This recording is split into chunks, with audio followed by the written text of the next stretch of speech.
Okay, we're almost up and running. Let's go get the microphone. Okay, microphone is sorted. Yes, we're getting there. Just configuring things. Bear with me a few moments. Refresh this.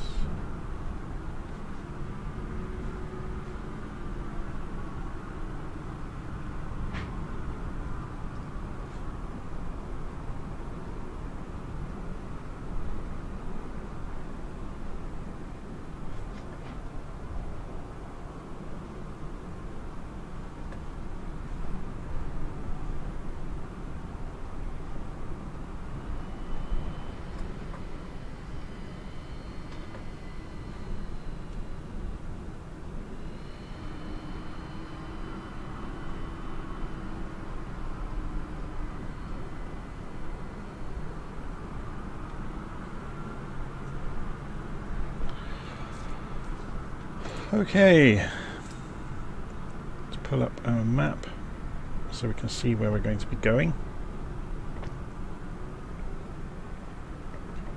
We won't need 30,000 feet, we'll probably need about 12.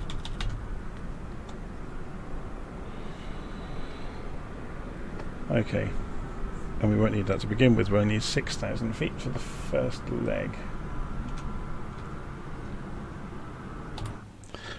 First things first then, let's go through the startup procedures for the CJ4. Batteries to on.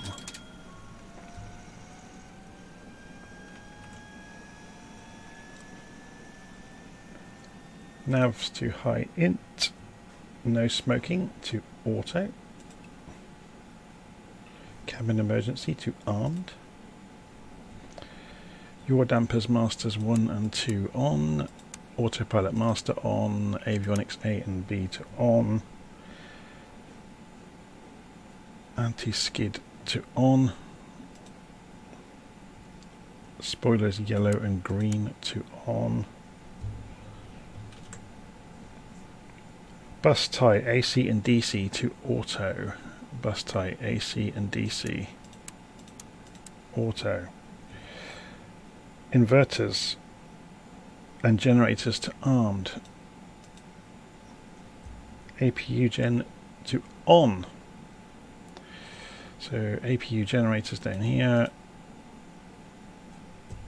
pumps left inner on, that's the fuel pump for the APU. APU master start switch to start. And now we wait for the APU to fire up.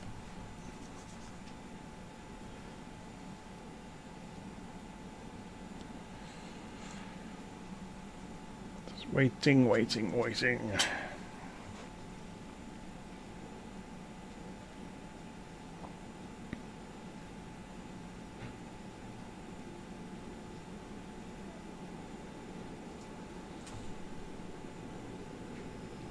And it's just coming on. We should get the crossover any moment. There it goes. Flight deck emergency lights to armed. Emergency lights to armed.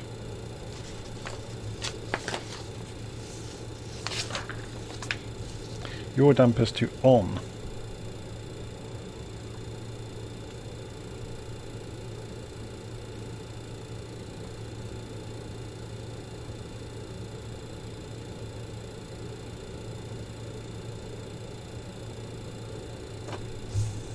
Hang on a second.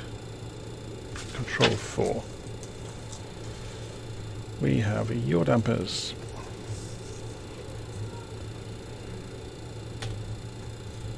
Open the oxygen for the pilot and the co-pilot. So there's the pilot oxygen and there's the co-pilot oxygen.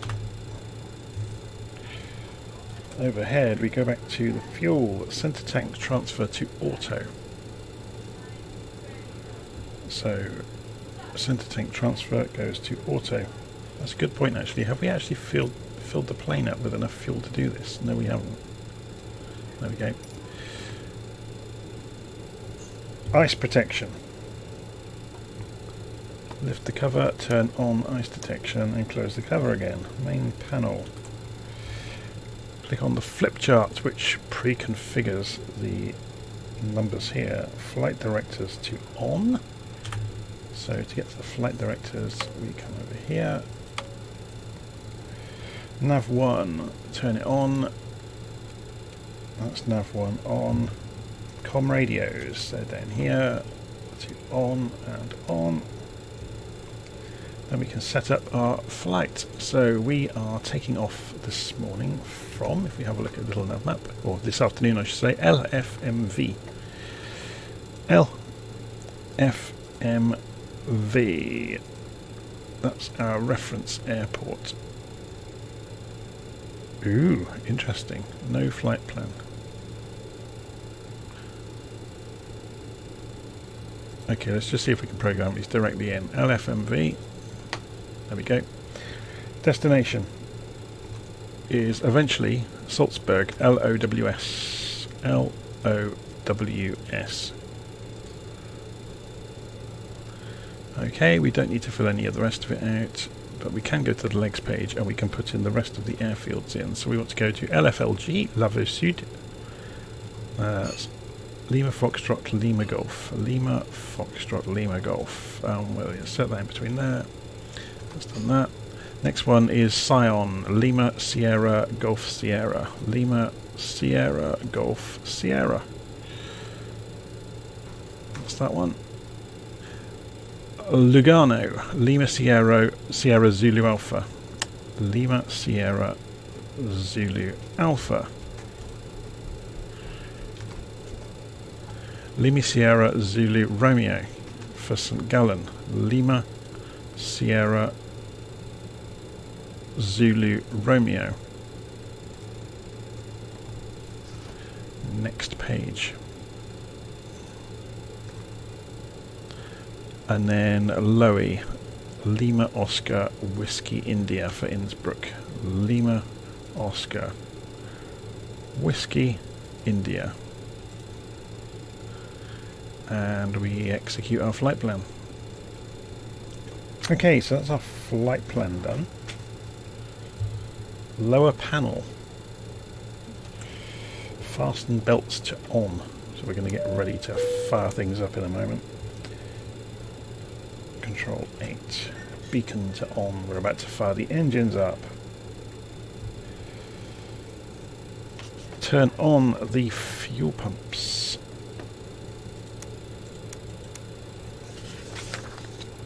Start master switch to on. Select an engine, engine number 4 first, and hit the start button.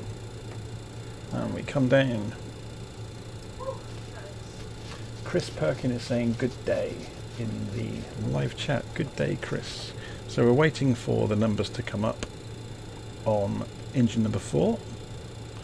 2%.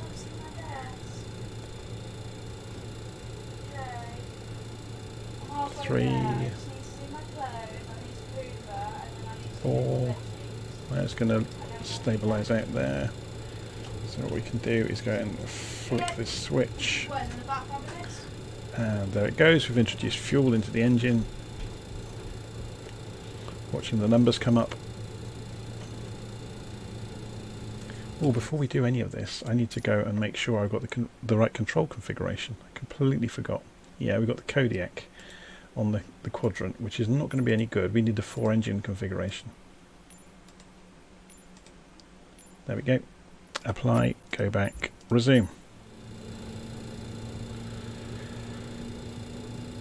So we're just waiting for engine number 4 to stabilise. Valstop saying good afternoon.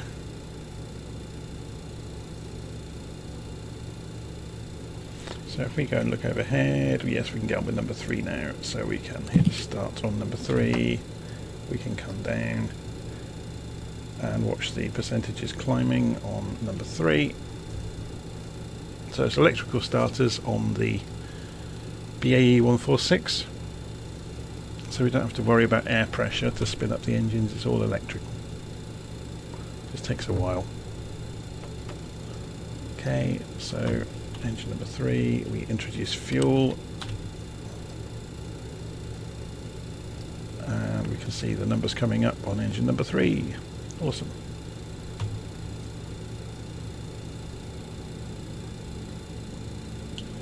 Darren Gardner says, I'm waiting for the Avro RJ. It's not so different from this, is it? It's just newer. Has some glass cockpit elements. I actually love the steam gauges. It's more fun. There's more to do. Glass cockpits, it's all a bit too automated for me. But that's just me. Okay, so we have engine number 3. Engine number 2. Start. So while we're waiting for that, we're just going to kick the fuel in for engine number 2. We can actually do this on both engines, it really doesn't matter. Show you some of the routes. We're going to fly up to Versoud and then to Sion, Lugano, St Gallen, Innsbruck and Salzburg. It's going to take probably a few hours to do it. So it'll be quite a relaxed flight. We'll do some sightseeing through the Alps along the way.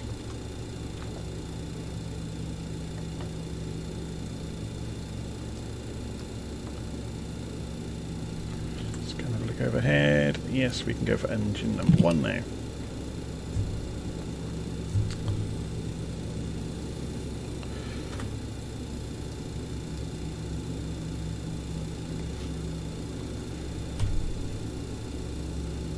Dave Giffney is saying, afternoon John, just worked through your startup guide. Nice and easy, tar. Yeah, there's a lot missing. There's all the checks and balances are missing from the startup guide. That's on purpose. I tried to shorten it as much as I could.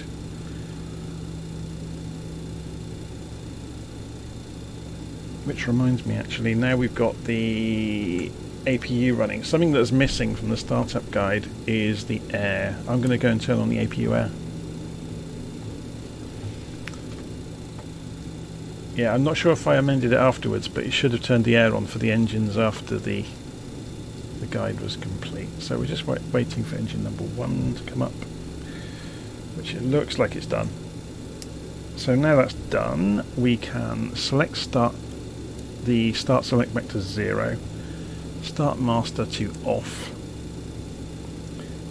Gen 1 and Gen 4 to on now because the engines are running, so we're going to cross-feed across and use the engines for the electrical power now.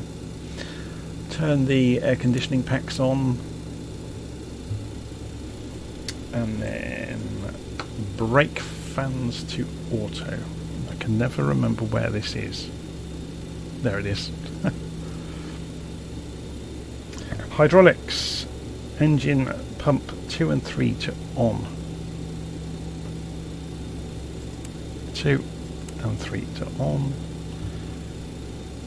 And then on the ice protection we want all the heaters on now. So screen heaters, vanes, and there we go. And we are pretty much ready to taxi, so we're just going to check our lights. So let's go and have a look overhead. Right, I'm going to put the strobe on now so I don't have to worry about it once we're in the air. It shouldn't really on the ground.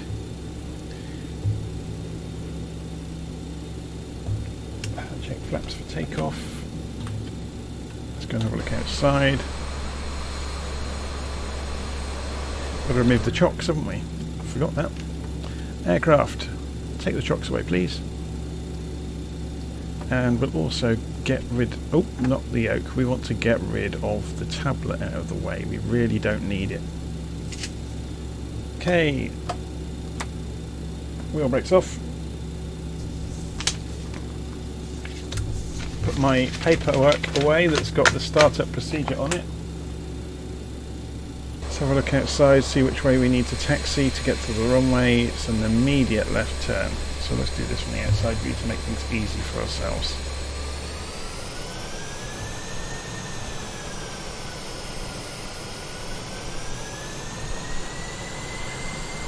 I see the old bug with the Kodiak has appeared here. We've got a pink checkered Kodiak in the background. I'm not sure what causes that. I may well uninstall the Kodiak until SimWorks Studios fix it.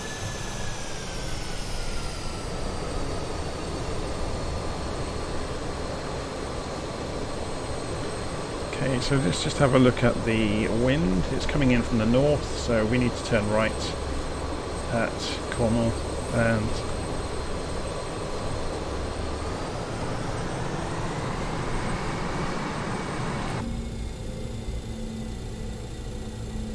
Okay, we're looking good.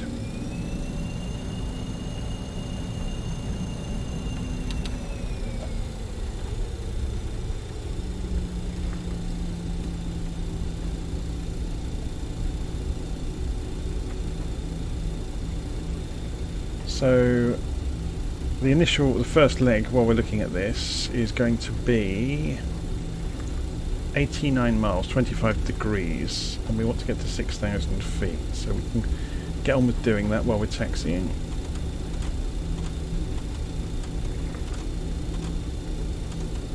I'm going to go to one side of the runway because we want to turn around when we get down there. Did I say 25 degrees? I think I did. So we'll change this through to 25.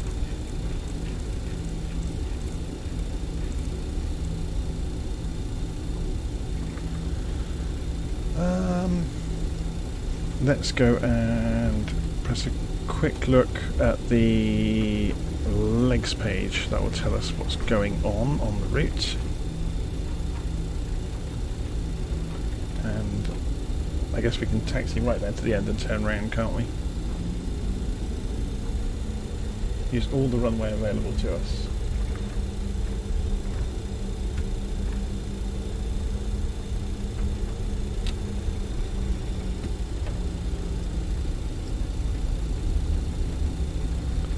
Shall we turn on the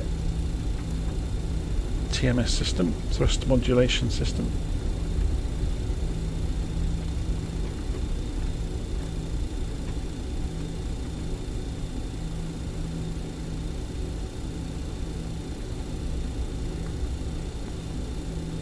So autopilot mode we're going to use is heading mode for the climb out, or shortly after climb out I should say.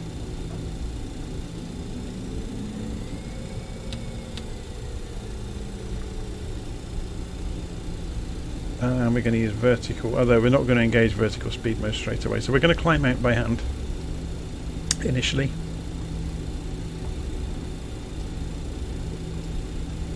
Okay. Easing the throttles forwards.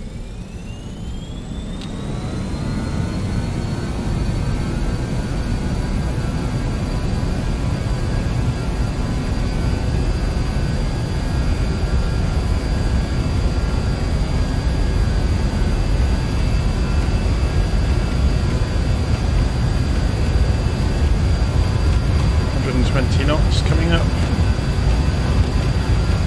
130, 140, and rotate.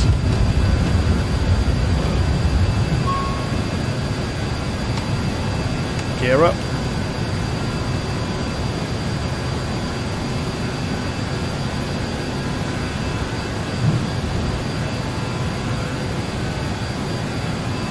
Start making our turn to 25 degrees, flaps up.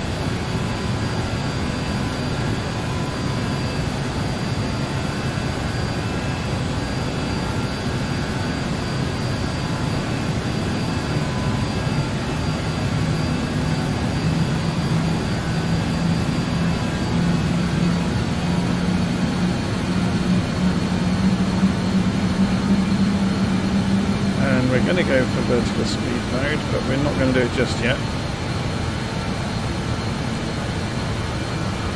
Okay. Autopilot is on. We will switch this over to RNAV mode and go lateral navigation on the autopilot, so it's going to follow the flight plan for us. We didn't arm 6,000 feet, did we? So we're going to do that now. So what the aircraft's now doing is, if you look at the CDI, the course deviation indicator, is slightly to the left of the track, so it's just intercepting that, and then it will turn back. Yeah, you can see it doing now, it's rolling back, which is good.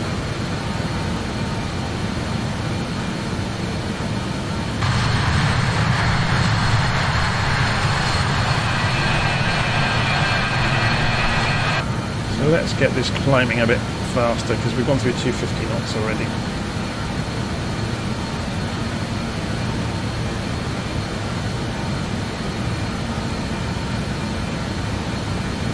So we're going to about 2,500 feet a minute.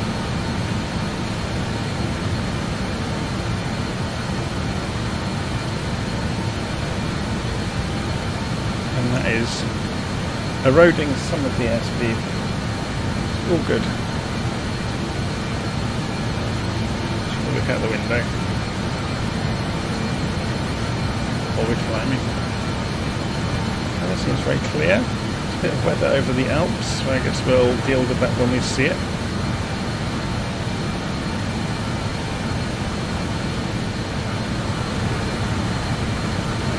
The co-pilot doesn't seem very happy today.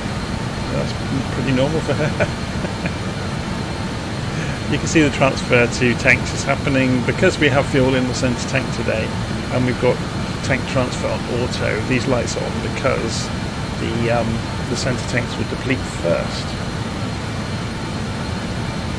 If you look down here, you can see the quantity in the tanks. So the left and right tanks will stay at maximum quantity, and the centre tank will deplete first, and then left and right will deplete. And you can see it's saying down here as well that fuel transfer is happening. Okay, the klaxon you just heard was we were within 900 feet of our climb altitude. So the aircraft's obviously going to start to level out when we get closer to 6,000 feet. So we are going to accelerate. We can hit sync. So the engines are going to align with each other slowly. And we'll come off the throttle now.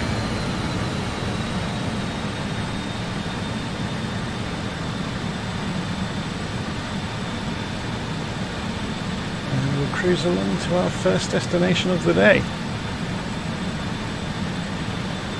So we are en route to Versoud.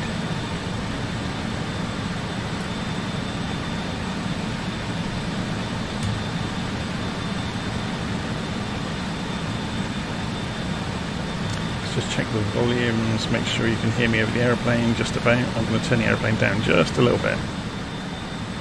There you go.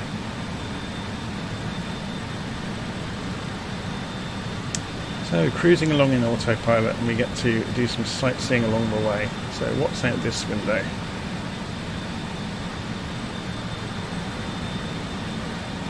Can we turn the co-pilot off easily, or would we have to do it in the payload screen? If we turn the tablet back on, what do we get in the way of options?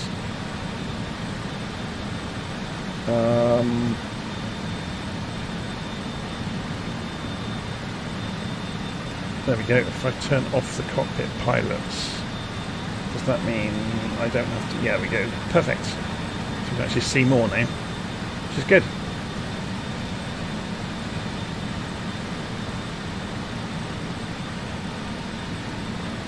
It's a lovely day.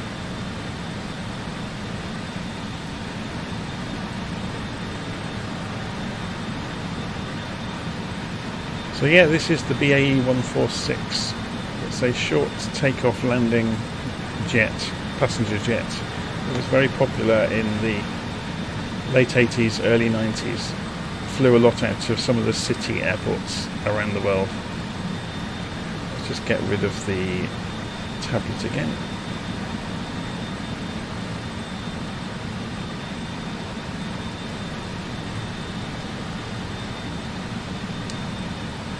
So let's have a play with the VOR radios along the way. So we've got 115.55 over here, which is roughly equidistant to Versoud.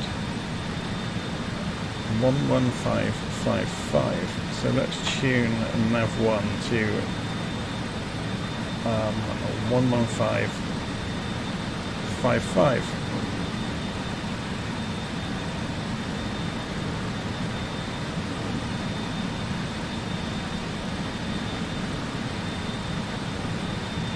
So at the moment, what we'd have to do,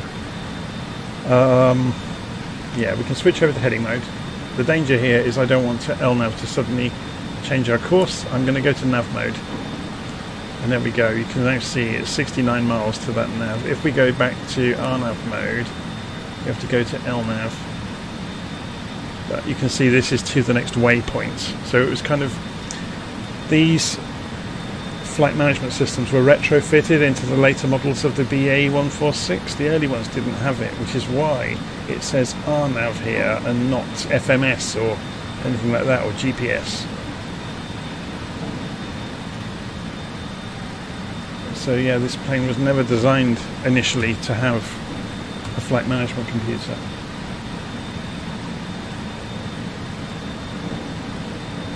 Okay, we're going to skim this hilltop along the way. Should be good fun.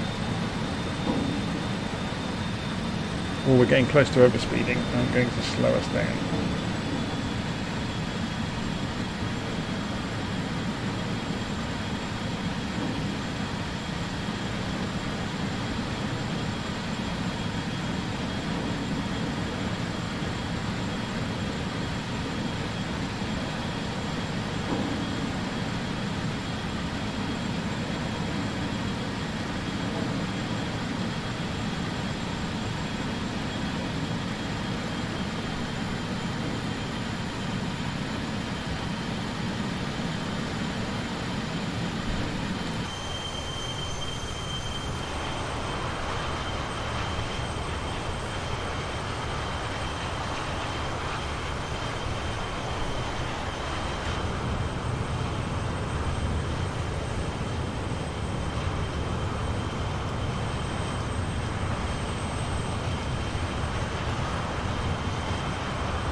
How are we doing in terms of the journey? So we're about halfway to Versoud now.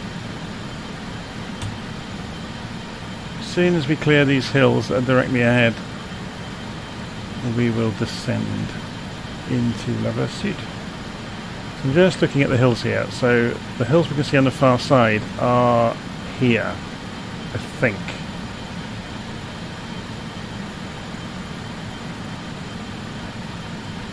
Yeah, so these small ridges in the middle of the valley are these ones down here. 2500.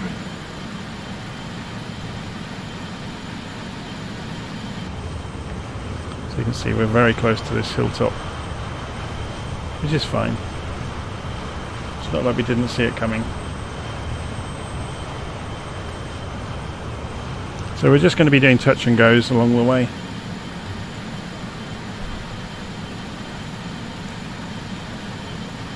Some of these runways aren't really long enough to operate as properly as that. Versoud's only a 3,000 foot runway. I guess it might be good fun to see if we can get in there and do a full stop, turn around and get back out again. Bit of a challenge, isn't it? Yeah, should we do that just for a laugh? How are we doing? Where's the map?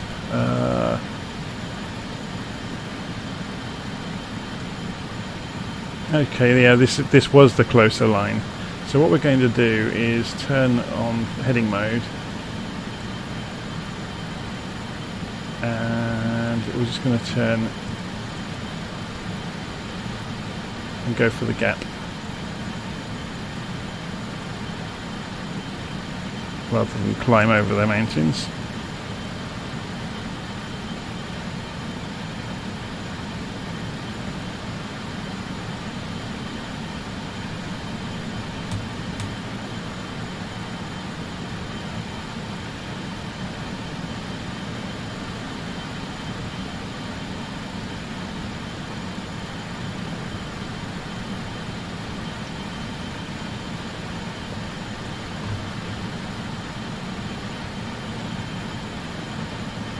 You can see we're just going around the edge of this hill, and then we're going to head further up, follow the valley round to Versoud.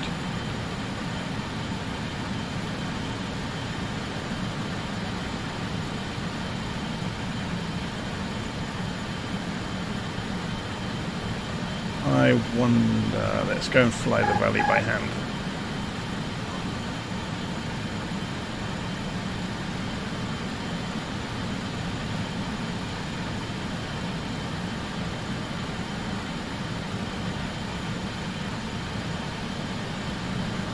Looks like we're going to have some weather to deal with.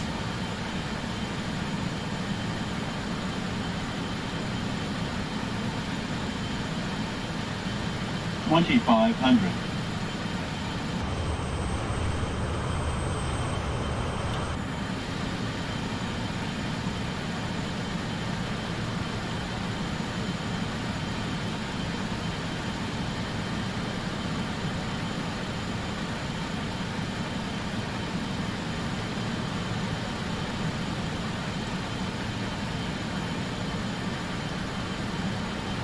Terrain ahead.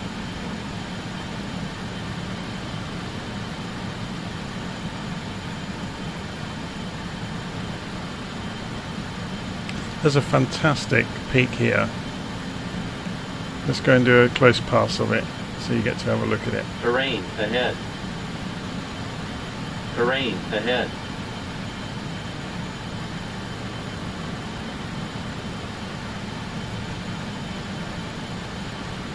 So we're going to turn right in a moment, but we're just going to fly towards this briefly.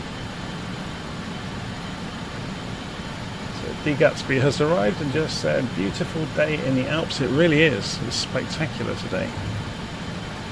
Terrain ahead. Although the weather to the east and north of us doesn't look so great, but we'll deal with that. Yeah, so this mountain here is pretty cool.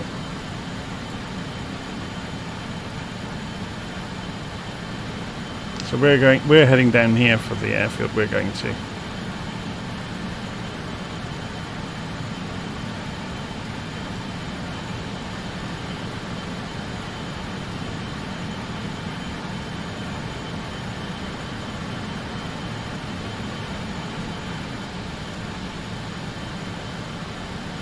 Okay. 2,500. So we're heading back towards our destination. So let's consult the map and have a look. So we fly straight up the valley basically. We're about 25 miles out. 2,500.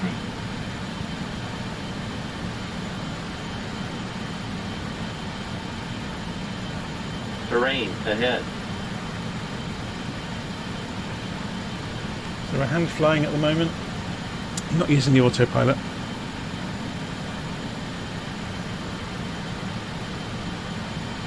Now let's just consult the map, see. Yeah, okay, so if we go to the left side, we're going to the floodplain. I imagine it's a glacier floodplain, but we'll see.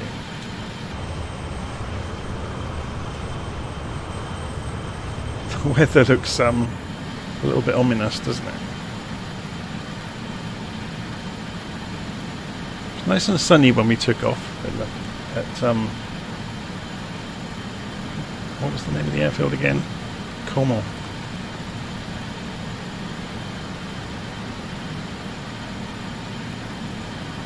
So we should see some rainbows, I guess, at some point, and some horrific rain.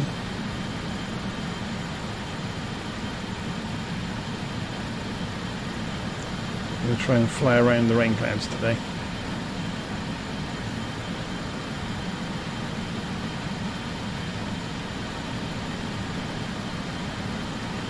Yeah, here comes the rain.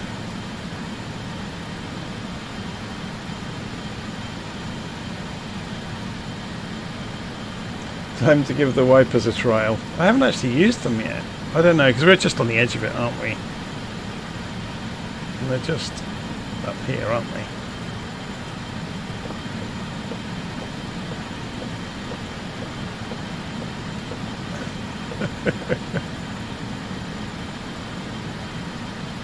I think unless you've got torrential rain, there's no point using them. Well, not much point.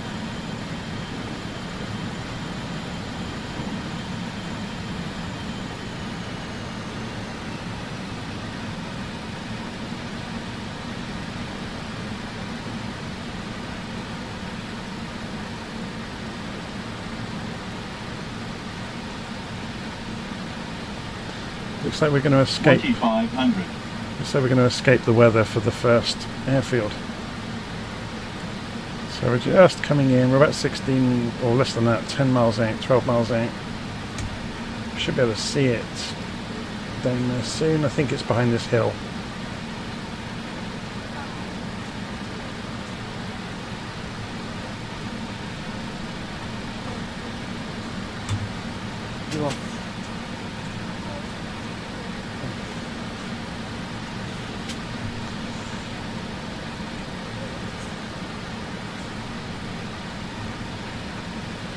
Okay, so let's start slowing down.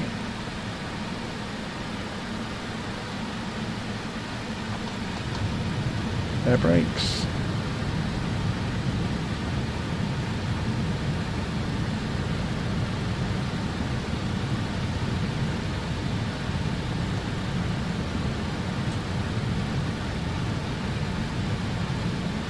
Terrain ahead.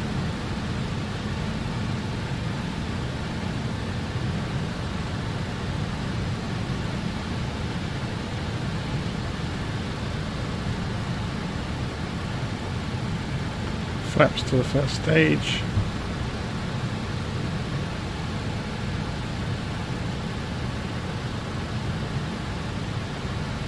And it's going to start covering the ground in snow for us, which is going to be super helpful to see the runway.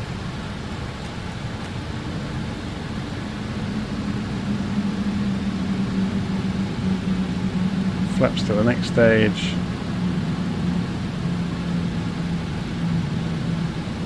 And gear down. Terrain ahead.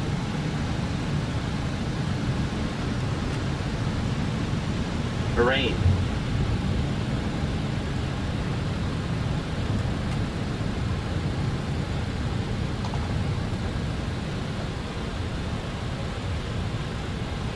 $1,000.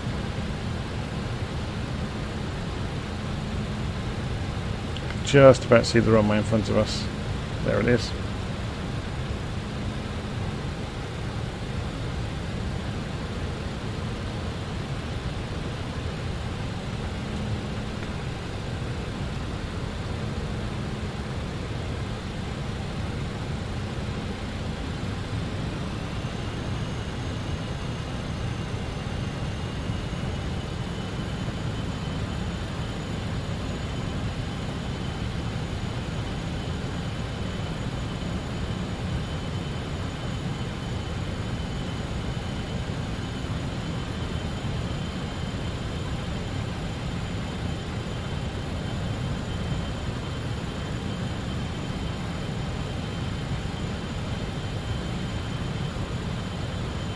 $500.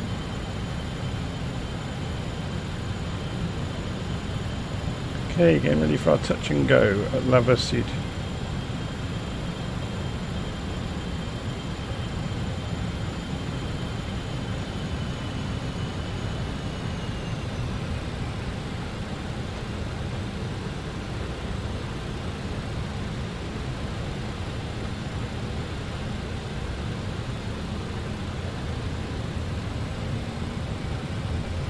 $50, $40, $30, $20, $10. That was the stall warning. We were right on the stall limiter then. Whoa, we've got a problem. We have an engine failure or something. I've gone into the grass on purpose there. We have serious issues.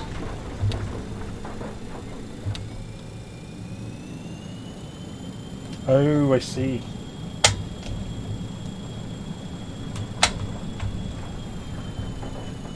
We had a physical controller problem in the room.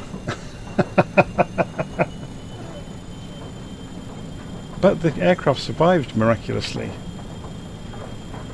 We just got it a bit muddy.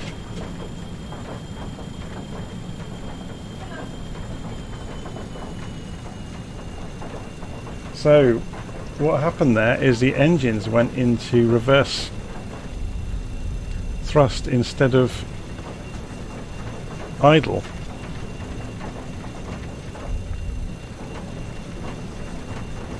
I've just gone and configured the stops on the throttles to stop that happening again.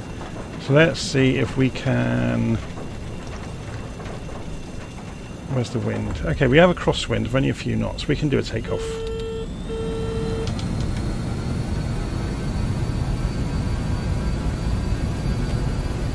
Okay. And then we'll turn around in the valley. And apologise for ploughing their field up at the far end of the runway.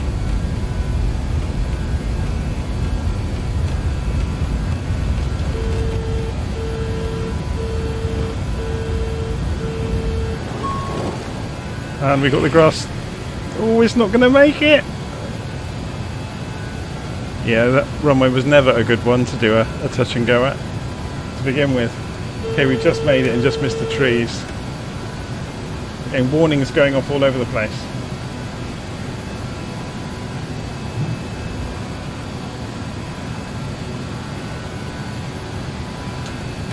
Okay, flaps up. Hopefully you do the next one without any drama, because the controls are now configured correctly.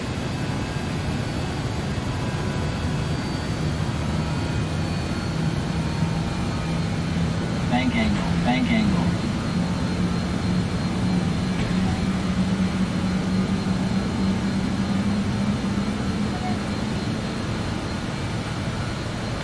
Okay, let's just go make sure. Yes, this is doing LSGS next, which is Sion. So we basically fly along the valley, which is fine.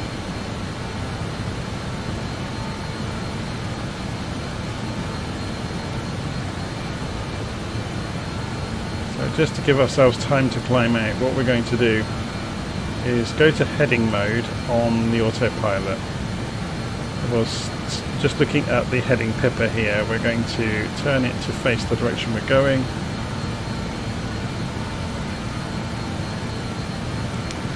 Turn the autopilot on. Give the gyros a chance to straighten themselves up. Trim the nose up. We're doing 250 knots, so go for about a 10-degree climb out or more. Vertical speed mode. That should help. Go for sync mode now on the TMS system. And what sort of altitude do we want to get to? About 12,000 feet by the look of it.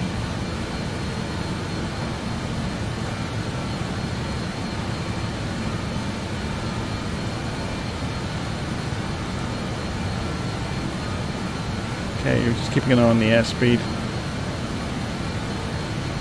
May need to lower the climb rate slightly. We can switch back to LNAV now and let the airplane change our direction. Oops, it's RNAV, isn't it, to do LNAV? There we go. So the aircraft is going to turn right.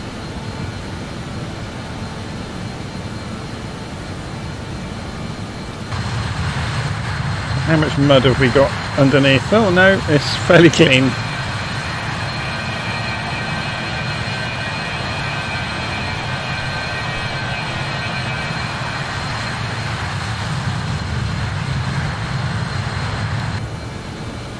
So we're going to climb above the weather, hopefully.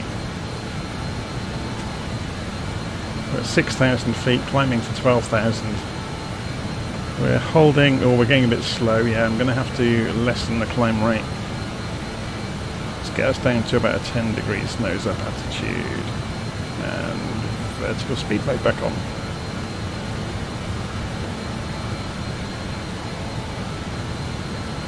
And we are accelerating again. Awesome. We can go for max continuous climb on the engines.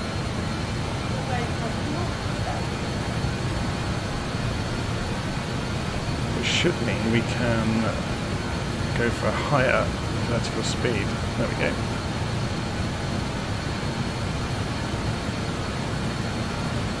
Accelerating back out to 250 knots. Obviously once we get past 10,000 we can accelerate past that anyway. See, nice view out the window now. of the Alps, or this part of the Alps anyway. Let's go and have a look at the proper mountains over the other window. We're going to be heading into that very soon.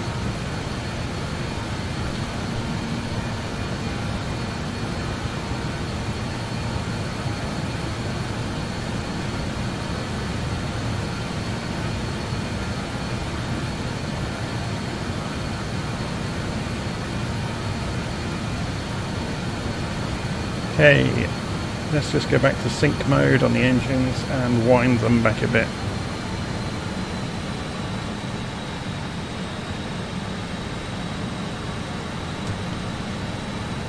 We're just coming up to 8,000 feet, take the vertical speed off, trim back down a little bit, watching the vertical speed here,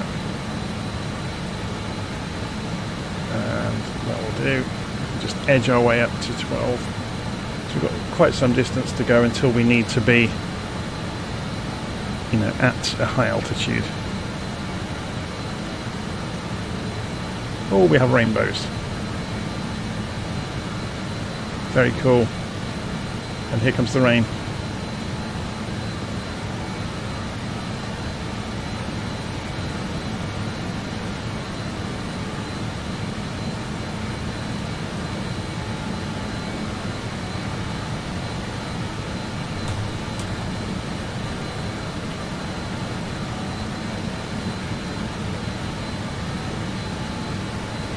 .250 knots, so let's just edge the throttles back a little bit more.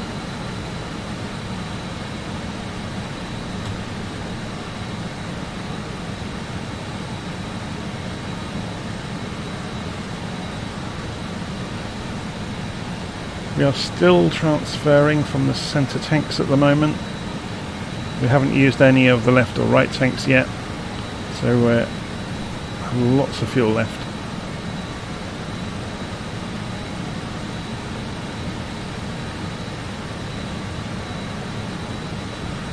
And if we go and have a look on... Oh, the sim has paused. Haven't seen a freeze for a while, actually. Oh, here it goes. If we go and have a look at the FMS, we can see 67 miles to run until we get to Sion. Which is interesting as it's not counting down. Oh, okay, yes, 62 miles to go. Sorry, misread it. And we can see a huge mountain in our way, which is obviously one of the things we are avoiding. We're going to clip the edge of it by the look of it. So we're just coming up to 10,500 feet.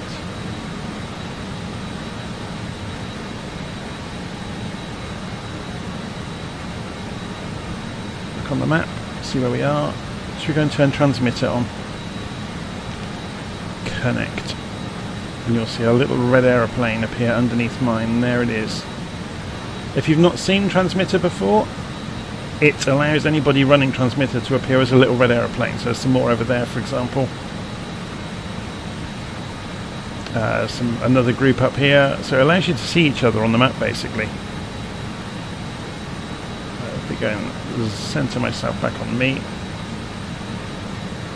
So the transmitter program, if we go to Virtual Flight Online, if you've not seen this before, this is the website for Virtual Flight Online. Transmitter is a little program I wrote ages ago that broadcasts your position in the simulator onto a map. So you can configure a little nav map to show where you are. There's also a map here to show these are the people flying today that are using it, and this is where they all are in the world. So if we were to zoom in, for example, on the Alps, you're going to see that's me. Okay.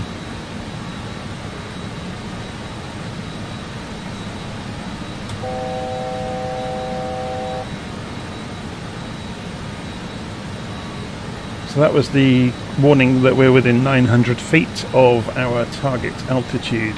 So we heard that at 11,100 feet. Let's go and have a look out the windows. Now we're getting into the Alps proper. It's like a picture from a chocolate box, isn't it?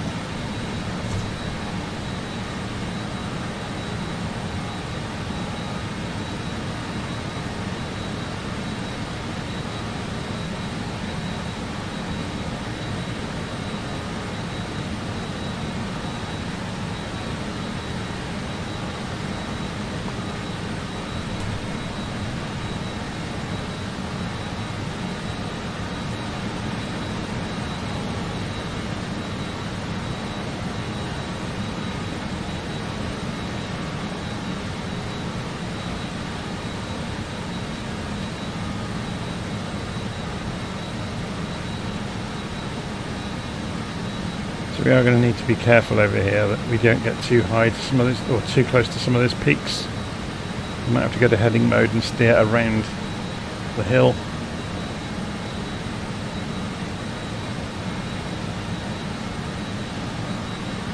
How are we doing for speed? We're a little bit fast.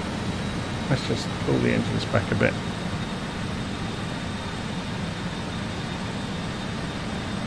Just coming up on 12,000 feet.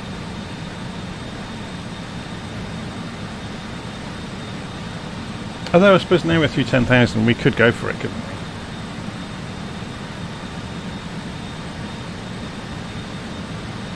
Let's open the engines up and get to 300 knots, shall we?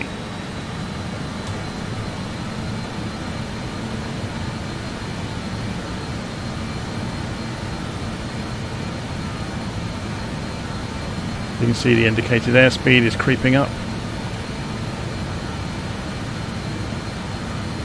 The 146 is enormously powerful. It's got these 4 little engines, and yeah, on the level it can accelerate far beyond the structural limit of the airframe.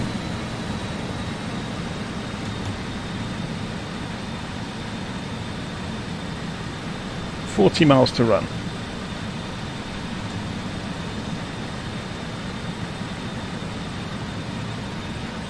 And the weather at this end isn't too bad, is it?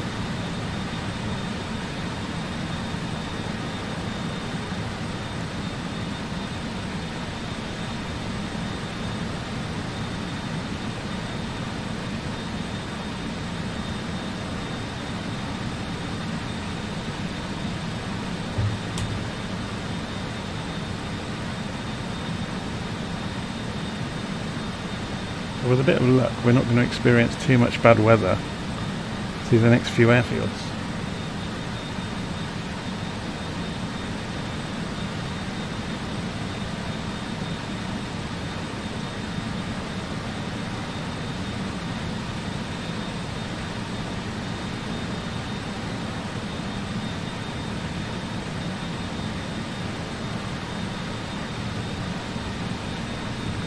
We should find... We're still doing fuel transfer. That's interesting because we're down to 0 as far as I could see there.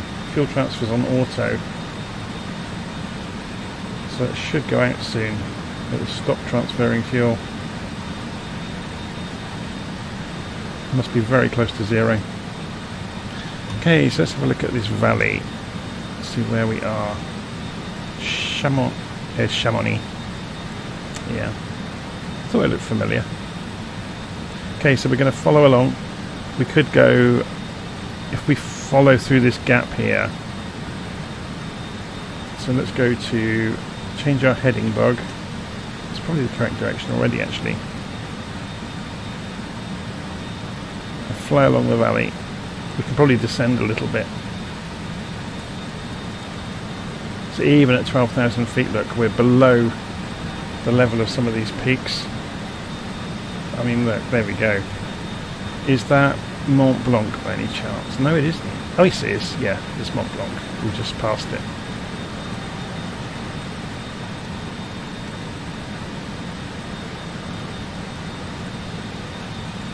Okay, so let's start descending as well. So we'll come back down to... In fact, we won't bother with the... We'll just set that for 6,000. We're not going to use it. We're going to fly by hand. Autopilot off.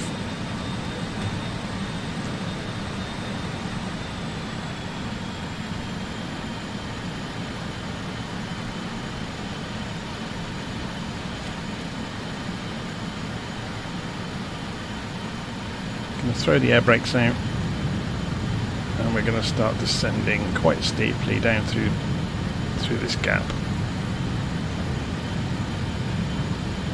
and then follow the valley.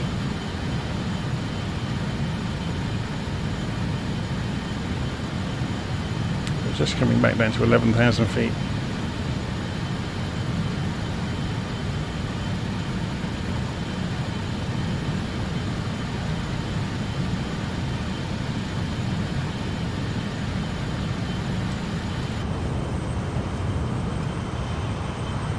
See the air brake. The 146 is quite interesting. It has this air brake system where the tail opens up. It's pretty cool. Okay, you can see the valley stretching out ahead of us. If we go and have a look at the map. Okay, I'm just going to open the air brake, otherwise we'll start over speeding. Yeah, so the airfield we're looking for is right in the middle of the valley. But it's way, way further up on the corner by the look of it. Yeah, so it's over here. So we're going to put the air brakes all the way out. Engines are on the stops, on idle.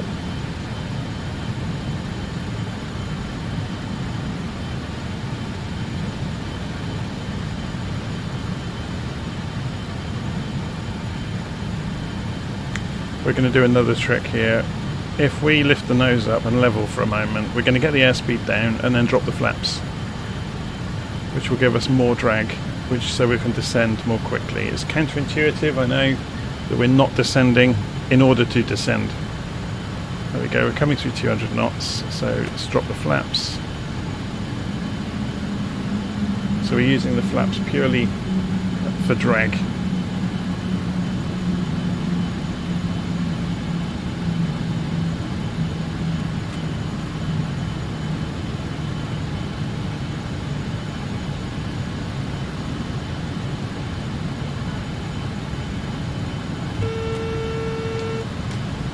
It doesn't like going to full flaps. We're going a little bit fast for it. And it doesn't like doing it without the wheels down either.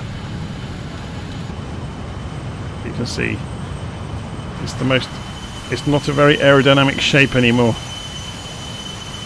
This huge barn door flaps and the air brake is out. So we're coming down into the valley.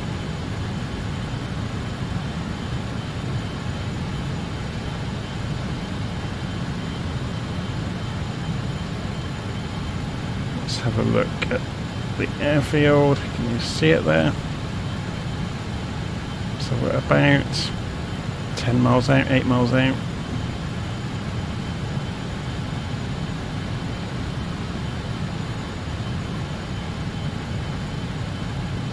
Yeah, the sound Jeep has just mentioned in the live chat about the sound of the flaps. The sound of the air on them when you really crank them out is quite something.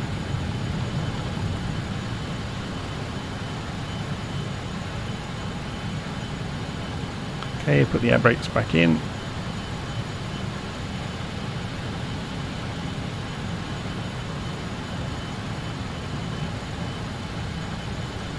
Landing lights on. Oops, wrong way. It's up for on. So coming in for a touch and go at Sion. It's quite a big airfield, so it shouldn't be too difficult to see. Yeah, you can see the runway is there, look, alongside the buildings. It's covered in snow, but that shouldn't stop us.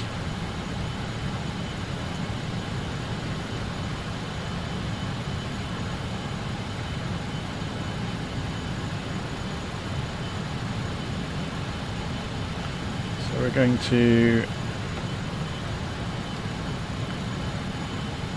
go for gear down now.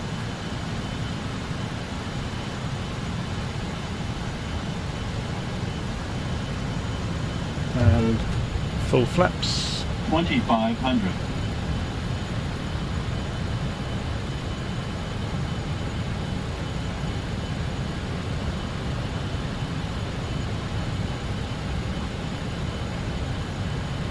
And hopefully, now I have the controllers configured correctly, this landing should be a lot more routine than the last one. So because it's Sion, it's a bit bigger runway anyway. We'll do a full stop on the runway and then taxi back and then take off in the same direction.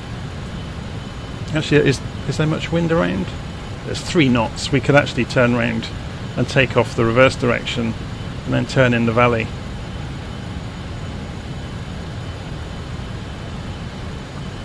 So 160 knots at the moment. I'm going to put some air brakes out just to scrub some of that back off.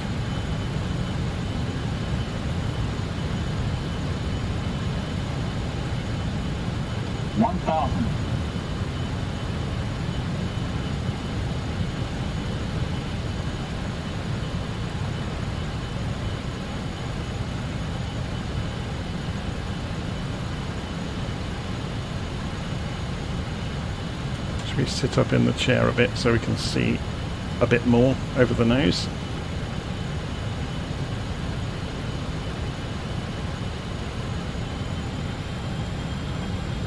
Pylons are alarmingly close to the flight line here.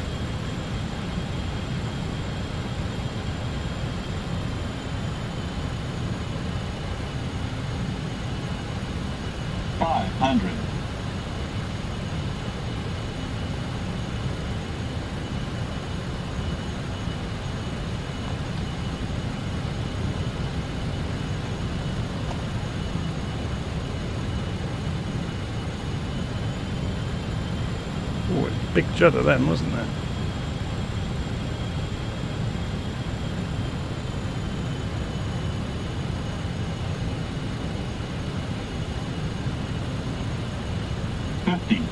Forty, 30, 20, 10. Untitled. Untitled. Speed alive, both sides. 80 knots, cross-checked.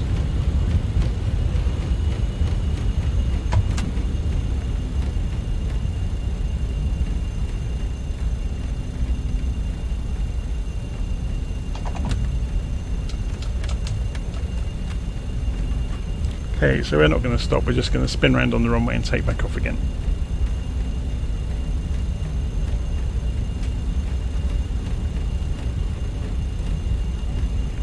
Should have room at the end here to turn around.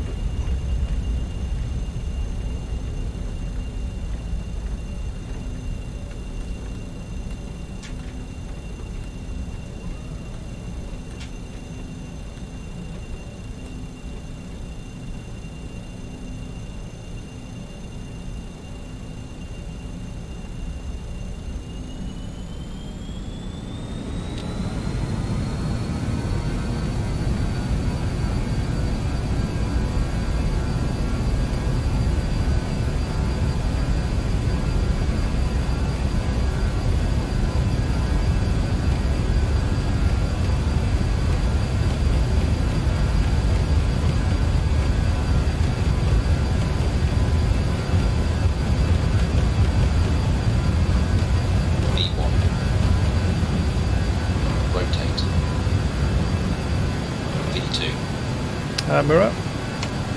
Gear up. So we'll just fly across this floodplain a little way. We'll go out to the right and then we will make a sharp turn. We're going to skim the hills. Flaps up.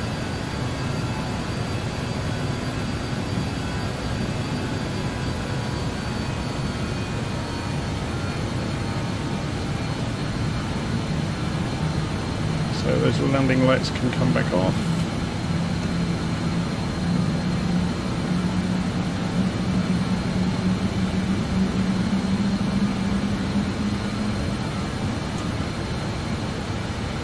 Okay. Very, very unorthodox turn is about to happen. Oh, we're getting stall bongs. Okay, one stage of flaps. Bank angle, bank angle.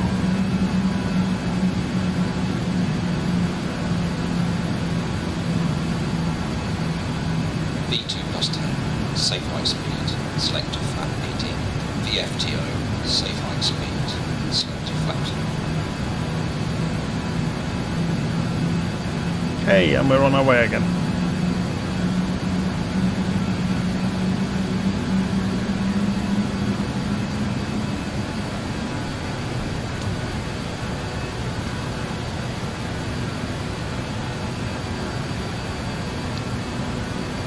Okay, so we need to climb over these hills, but the chances of doing so directly out of here are very low. Unless we go just max continuous thrust for the whole way. We'll see how we get on. So let's just turn the heading bug to the direction we're going. Go to heading mode and autopilot on. And let's lift our vertical speed now to 10 degrees, vertical speed on. So we're climbing 2,000 feet a minute, and we will go to, now I think this leg requires, yeah, you can see it's crazy mountains basically on the way to the next airfield.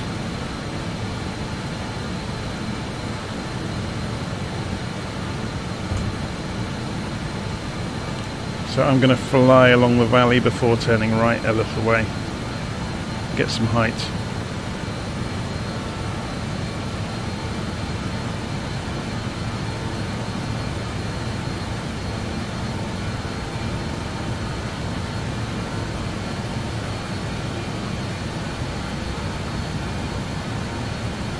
But there is a gap here in the hills, we could probably use it.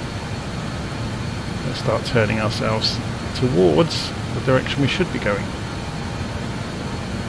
Whoops.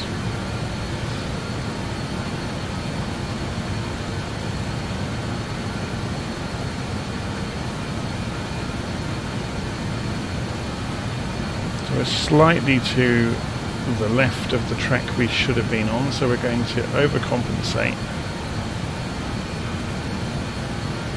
Still climbing at just over 2,000 feet a minute, which is good, and we're holding speed at about 230 knots. Just keeping an eye on the outside air temperature, it's about 0 at the moment. I mean, we've got all the heaters on, but we haven't gone for anti-ice yet. But I'm just wondering about these clouds. They're going to fly through a cloud at minus whatever degrees. Going to be not fun.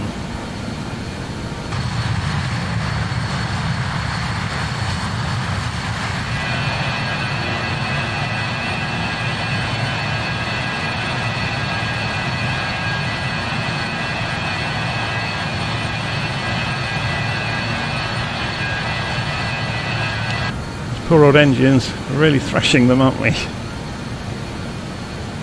Coming up to 250 knots, it's slowly accelerating, it's doing really well. So you can see we have climbed easily to where we needed to be. We're going up to 14,000, did we say we might need to get to?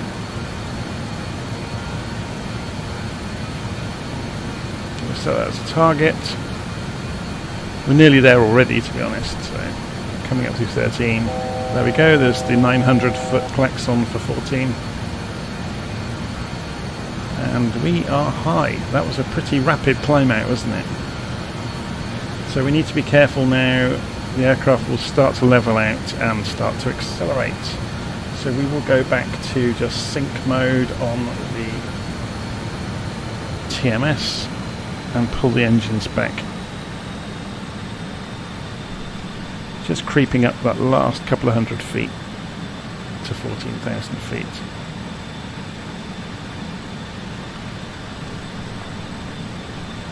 While we're flying along, let's go and have a look out the windows. Whoa. Just skimming the peaks.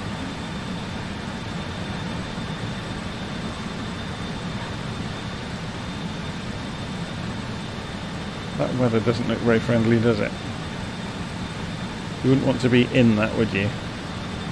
Not with a mountain right in front of you anyway. Okay, this peak is looking dangerous, so I may take manual control just to get past that. So we might be high enough actually. Just looking at chart plots, although we're not on the line, are we? We are converging on it, but we're not on the plot into Lugano. Although this makes more sense actually, to come down this valley and turn in. So if anything, we don't need to turn right, so we could go for the gap over there. So let's do that.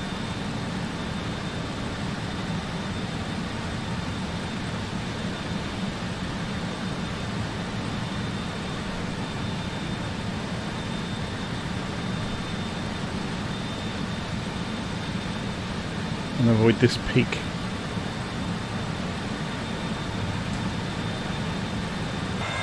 Different world up here, isn't it?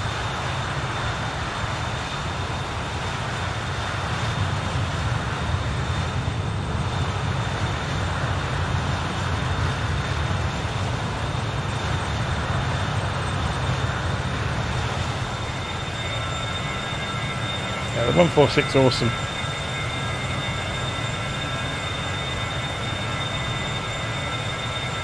It's great fun to fly.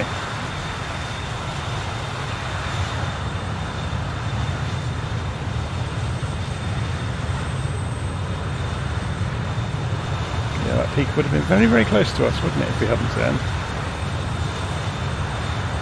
So we are going to follow this valley look all the way down. It's another rainbow. We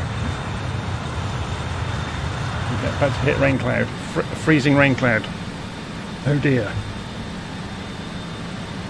What's the outside air temperature like? It's above 0. I think. Let's have a quick look. Oh no, it's minus 10. Okay. Engine anti-ice on. We need to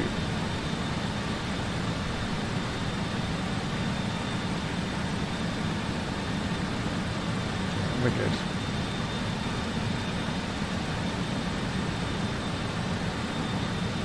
So we just got the warning because ice has been detected, but we dealt with it. And we can start descending straight away, to be honest. So let's fly down by hand. This is no fun, is it? Flying autopilot all the time.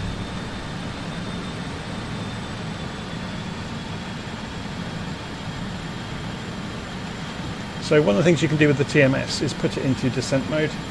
Now at the moment it's showing 4 icons over there, or 4 indications saying I need to pull the throttles back more, which I've now done, and it's going to take the engines back to 67%.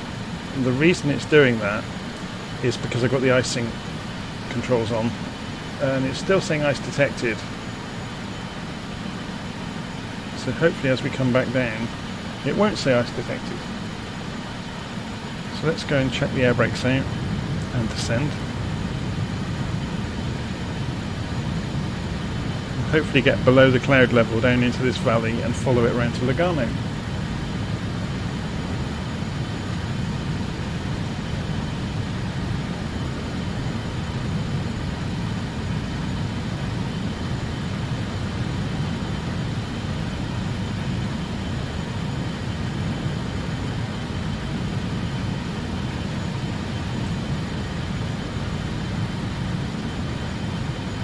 So let's go and turn some of this off now.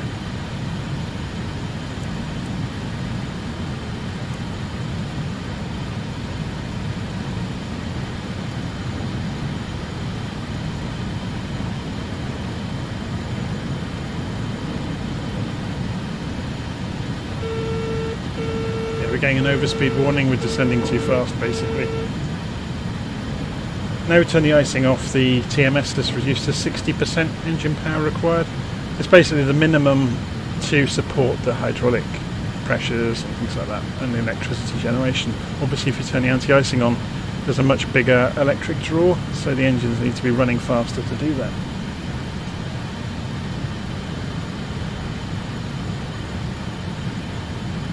Just losing some speed.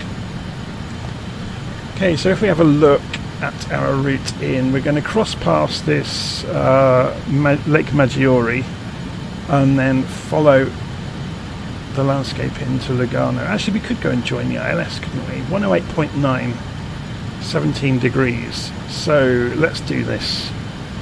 Sync brake. Turn over the nav and we want 108.9.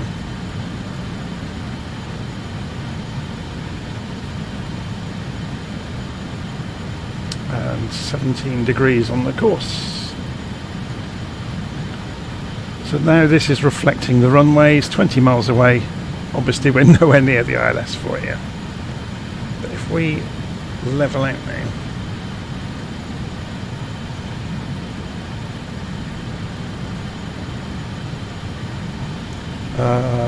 Yeah.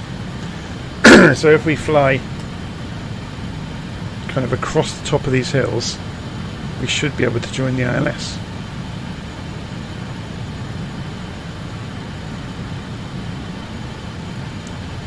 So let's just open the engines up a little bit just to maintain our airspeed. Should we also check the QNH, the barometric pressure at Lugano? It is 1017. So let's just level up. So you can see here we've got 1015. We need to turn it up a bit then to get the altimeter correct for the ground.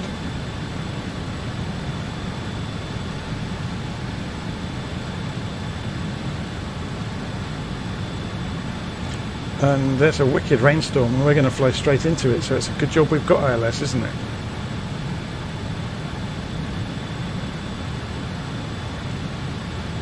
I wonder what the ambient temperature is down here. Oh, it's above zero now, so we don't need to worry so much about the icing problems. Okay, so let's see. Yeah, we're going to fly straight past this mountain. This isn't of concern.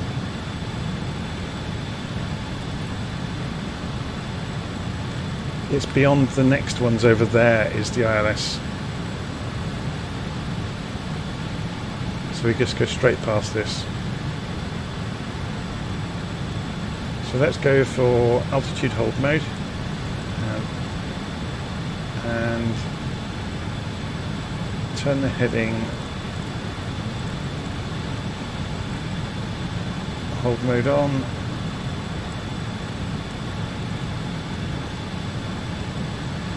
Go, altitude. Speed check below 205. Select flaps 18.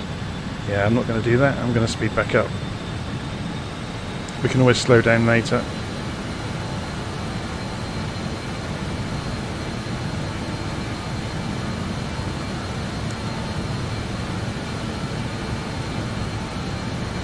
Okay, so we're going to have to use instruments now, which is fine.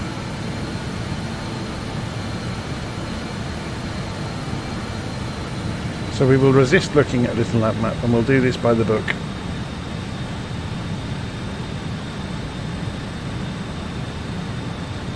We know these hills are broadly in line with the runway, so we can begin turning very soon. Don't descend any further because the tops of these hills are only a little way below us. So let's go and start turning towards the runway direction.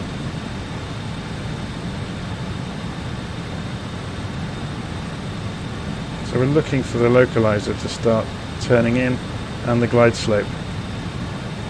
I think we'll probably be able to see it through the clouds, to be honest.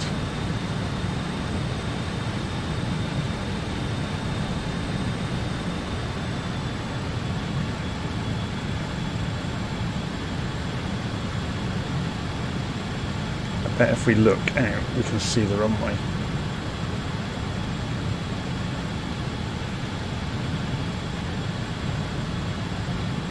Is that it down there?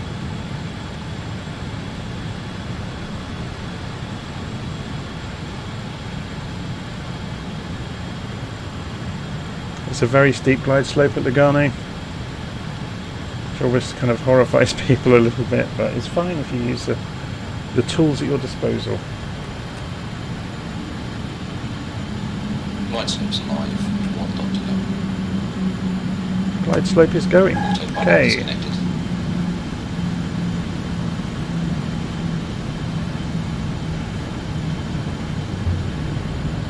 And there's the runway.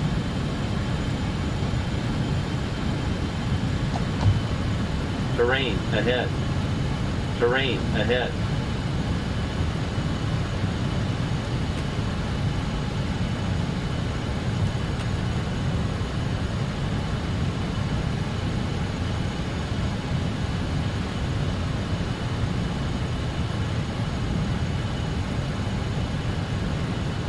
Heading lights on. It always looks a bit horrific, doesn't it, coming in this steeply.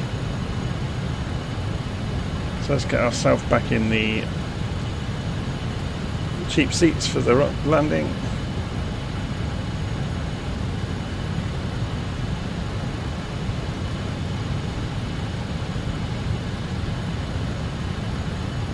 So we're a bit underneath the glide slope actually, but it doesn't matter. We can go visually from here. We've got a good view of the airfield.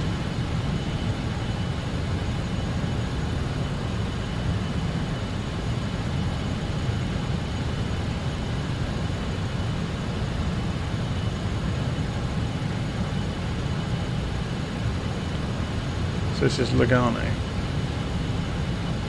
I'm going a bit fast, I'm having a job getting rid of the speed, to be honest. So it would be good to come under the glide slope on purpose. Pull up. Pull up. Yes, I know, I'm doing it on purpose, you plonker. Pull up. Pull up.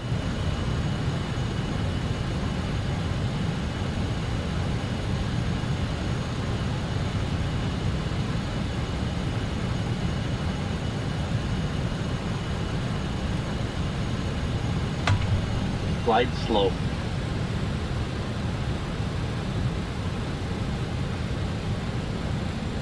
Ground idle. Brake pressure seen.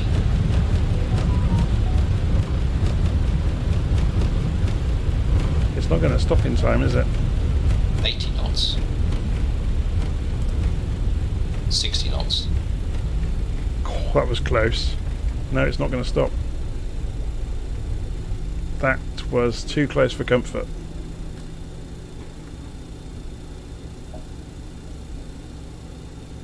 Yeah, and I was underneath the approach, where it should have been.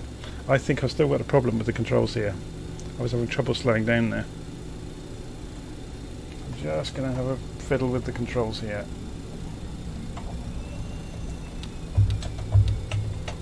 Yeah. So let's go taxi down to the other end.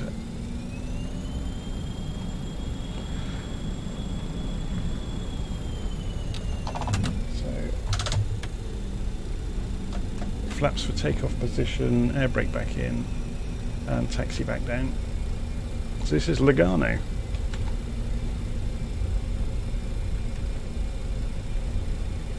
So when we leave here, we need to be going the runway direction, basically, over to St Gallen.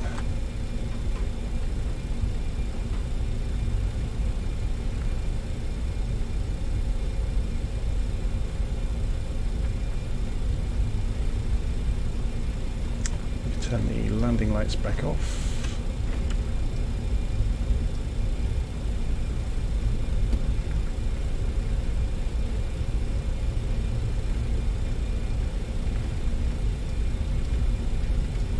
Oh, there's a Junkers over there.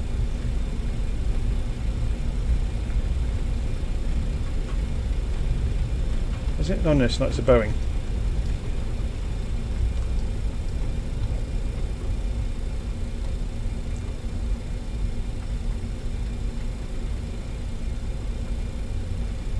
Okay, we're going to use every bit of runway available to us for this.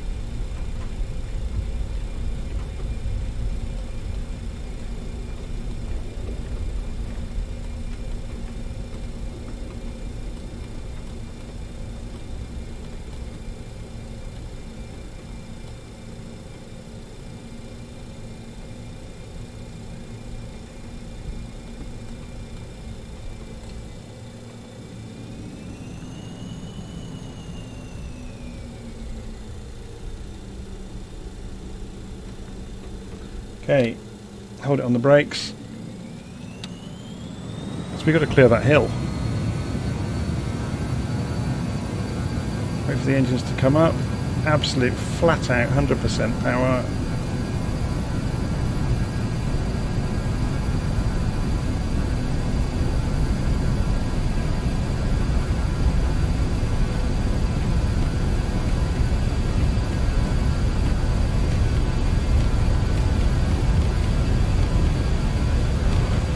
Knots. And there's a tree line as well. Oh great.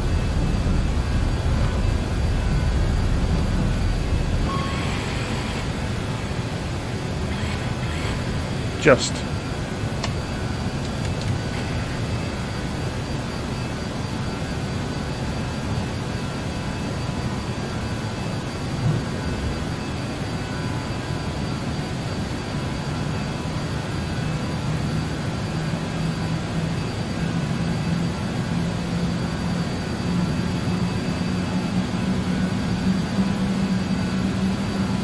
Okay, let's come off the engine slightly.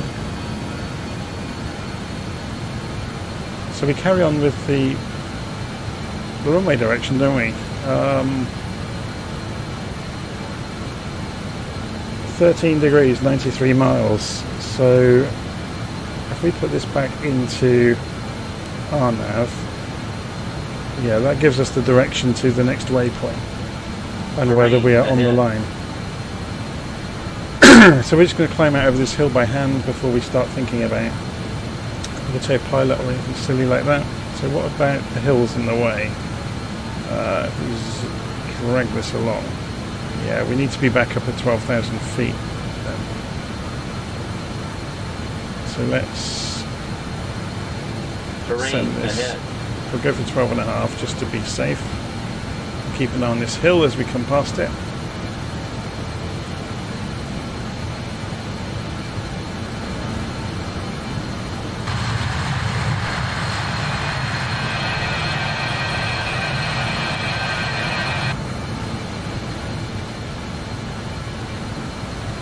Okay, lateral navigation mode and vertical speed, and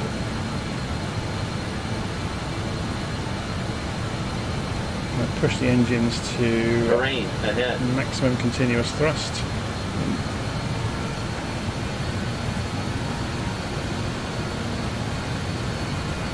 We have a radar altimeter here which is doing nothing at the moment, so there's nothing below us. Oh no, 2,000 feet.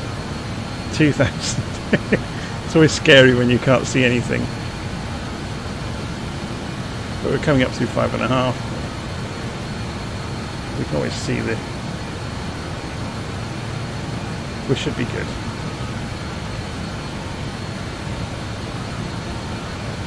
Because following the plot line, the elevation is way below us now.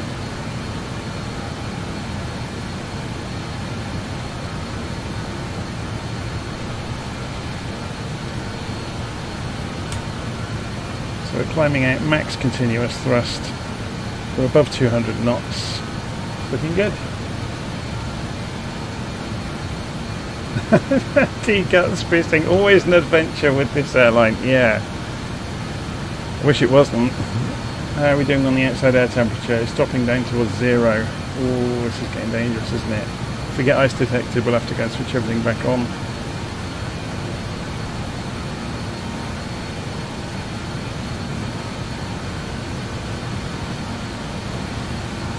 That's dropping, isn't it? The higher we get, obviously.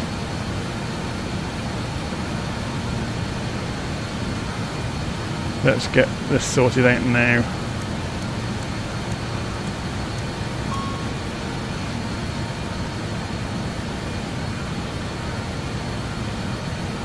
There you can see ice protection is on.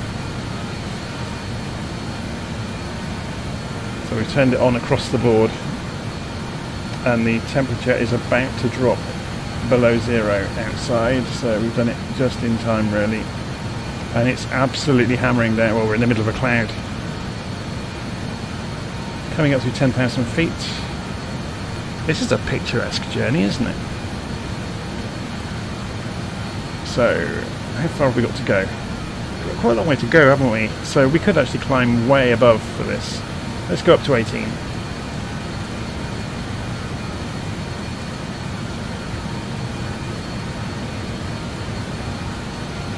I'm just wondering if we can climb completely above the weather, which might be quite good. So let's set target on 18.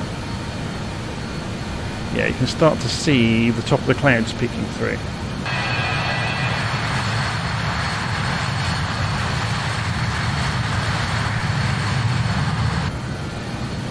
Don't get quarter windows, do we? That's a shame that you don't get the astral navigation panels in the roof. Otherwise we could see those gaps. There we go. Just come out of the weather. Way above the peaks. Although saying that, if we hadn't continued our climb, we could very well have slammed into that mountain.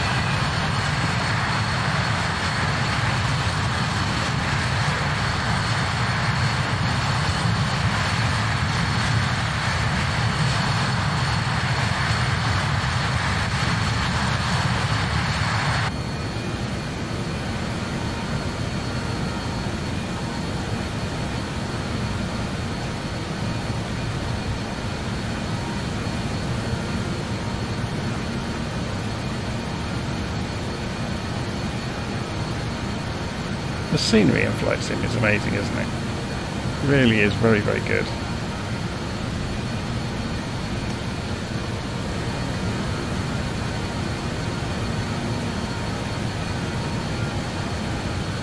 That doesn't look very friendly up there, does it?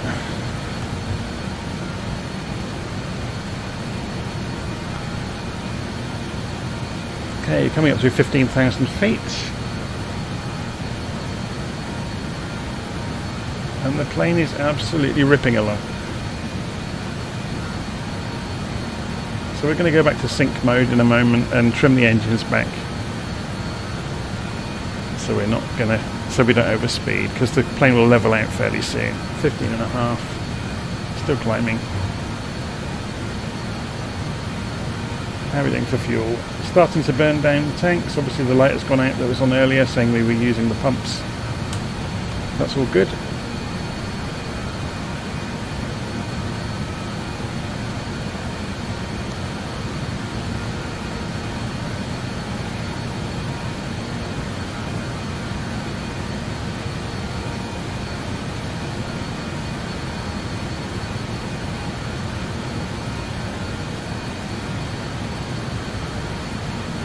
10 minutes until landing said some of the glide slopes programmed into the sim are broken. Yeah, they're a little bit off sometimes, but the one into Lugano it's like 7 degrees, 6 degrees.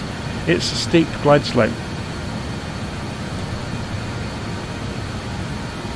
Okay, so we've just gone through the 900 foot warning. We're just coming up to 18,000 feet.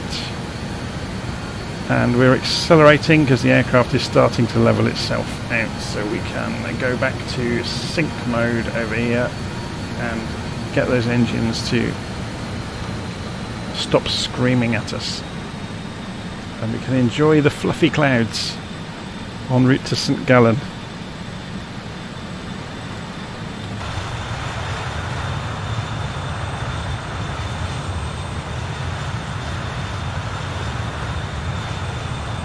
We can also go and turn off the anti-ice now, I imagine, because we're that high and that cold, it's not going to make a great deal of difference. It's saying ice detected though, which is kind of interesting. Just how cold is it up here? There's a temperature range, isn't there? And we're probably too cold for ice to form now. It's about, is it 15 or 18? Something like that.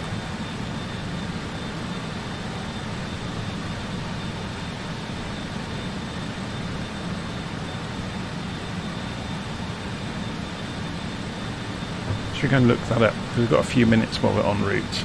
We want to know the temperature at which ice forms. At what temperature should anti-ice be enabled?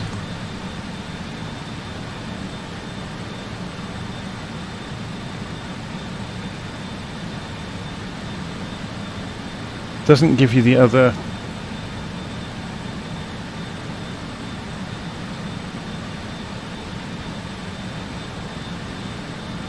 Okay, it's minus 40. Okay, it's a lot higher than I thought, so we do need the icing on. Although we're in clear air now, there's no moisture, so we're good.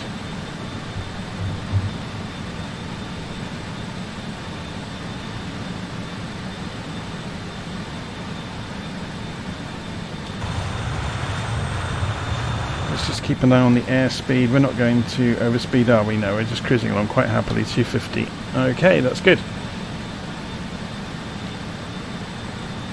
I'm just going to go make a quick coffee. I'll be back in a couple of minutes, ready to descend into St Gallen. Or am I going to have time? Thinking about it, we're halfway there. I've only just got to 18,000 feet. I'm going to have to start descending very soon, aren't I? Unless I start the descent now. What's the profile look like? Okay, so we can probably get away with it. But I'm going to be going into the cloud if I do that. And then I've got zero visibility. Oh, this is going to be dangerous. I think I might have to circle over St Gallen to do this safely, because the weather is looking pretty horrific out there. Have we got ILS? Yes, we've got ILS at St Gallen. That will help us a lot. So what we may do is I mean, this does support holds in the 146. We could put ourselves in a holding pattern at a waypoint, I guess, if we really wanted to. The wind, although this is wind at altitude, what's the wind at St Gallen? Let's have a look. We've got 350 degrees 4 knots, so it's from the north, it's a side wind, so we could come in runway 10. So we could put in one of these waypoints out here and put ourselves in a hold and descend on that rather than risk these mountains.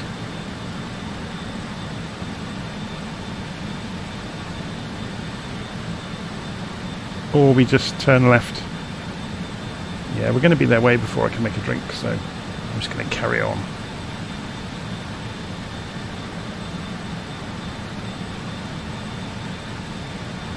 So first thing we need to do is, should we plot the line on here? So if we go measure distance in little nav map, we could do it via adding a waypoint, couldn't we? ZR685. I wonder if it's got it in the aircraft. Control 5. Oops. Okay, what's wrong with this? Why are the function keys not working? I appear to have no keys. Okay, that's interesting. The escape key works, but none of the custom views work. Okay.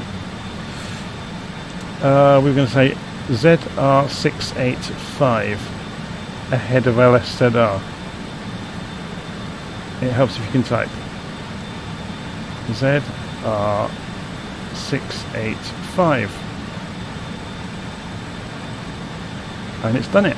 Execute. So now it's saying, okay, I want you to turn left, and it's on RNAV mode, which is correct, and lateral navigation is beginning the left turn.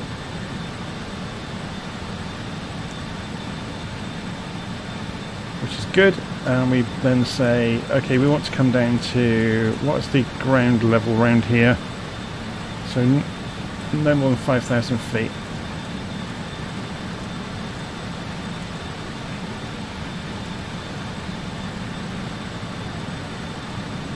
That's our target altitude, and then we come off of, we're already off of vertical speed mode, so we've trimmed the nose down.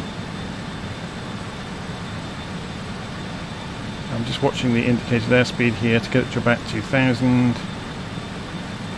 vertical speed mode, and then just trim the throttles so we don't run away like a toboggan to the destination.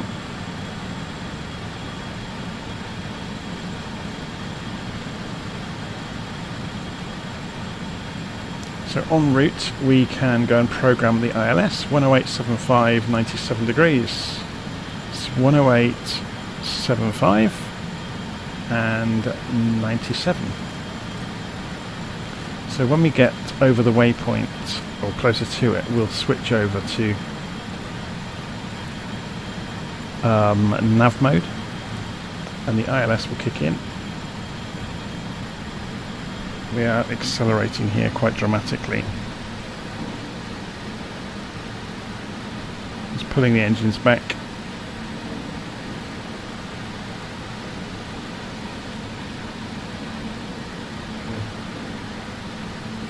Still descending 2,000 feet a minute. Is it ZR685 we went for? So we'll add that to little nav map so we can see what we're doing. So at the point we did it was about there, so if we add that position, we can kind of see what the FMS thinks it's doing.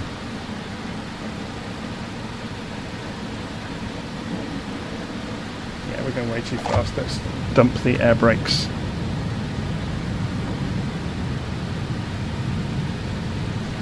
Let's get the anti-icing on because we're about to go into those clouds.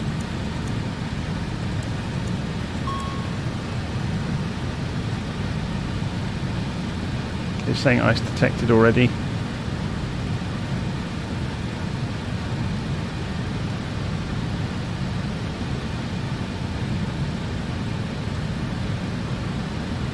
We're down to 250 knots, which is good. Just have to moderate the air brake on the way down to stop ourselves from accelerating too much.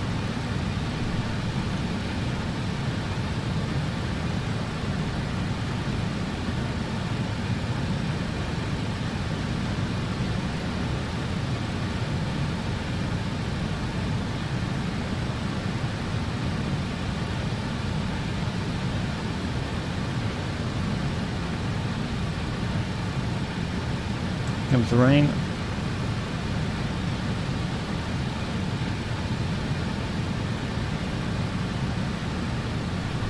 Okay, let's dump the nose and get rid of some of this height. Let's go speed off.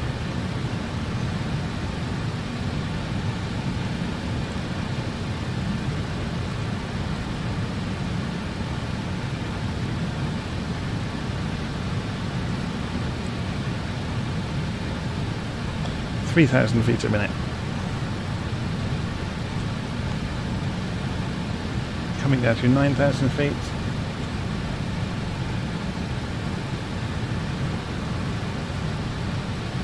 $10 miles to the corner. Remember, we're heading for 5,000. We should see when we switch over to nav when we get to the corner. If we lose enough height by then. It's looking good though. We're down to 8.5 already.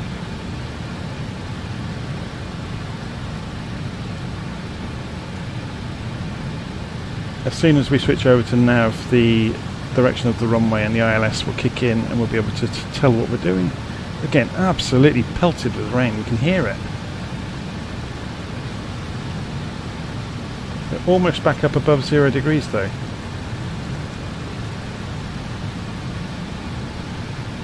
You can see the ground though, so it's not too bad at all actually. Coming down to 6,000 feet, 6 miles to run until the turn. So we can come off at vertical speed now, level out gently to 2,000 feet a minute. Vertical speed back on, retract the speed brakes.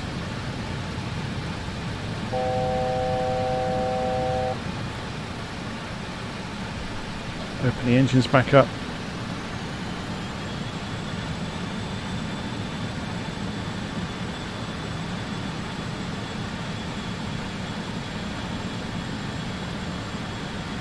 And we are at 5,000 feet with 3 miles to go until the turn, so that's worked out rather wonderfully. So let's go into nav mode now. We need to turn the autopilot off, which I keep forgetting you can't click that, you have to do it via the controls on the joystick.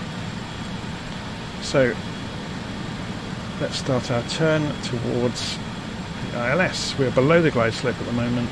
We're heading directly towards... Yeah, we're going to overshoot, but that's fine. We're going to lose the speed. Start watching the artificial horizon.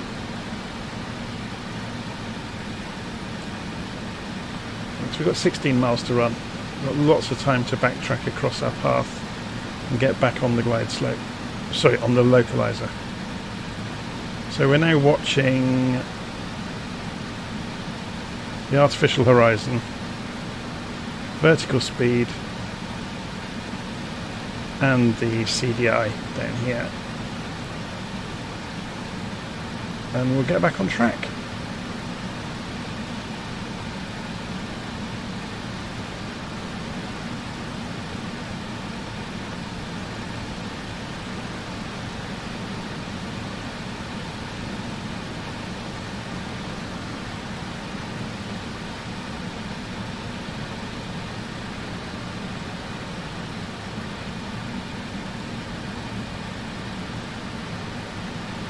As we're getting on towards the centre line of the runway, which is good. We'll just hold our altitude here.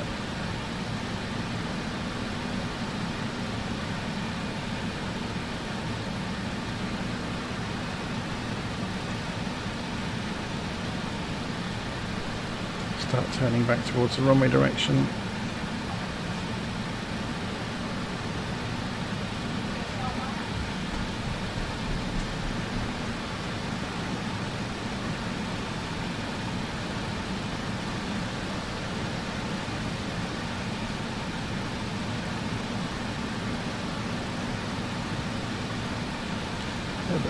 right.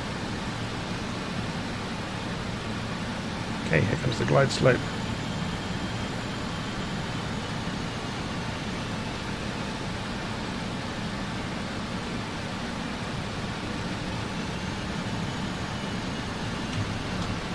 Flaps first stage.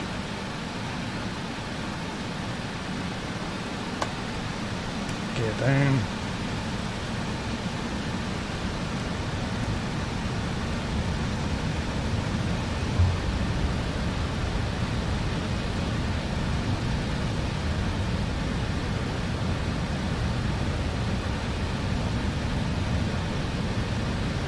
And there's the runway directly in front of us, in the murk.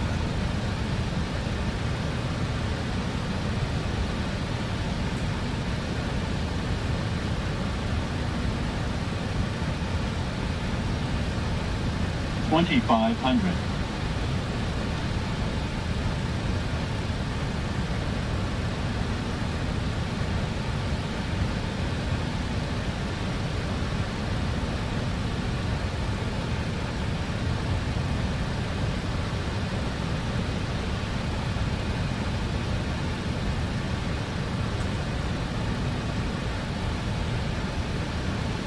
Let's do some speed.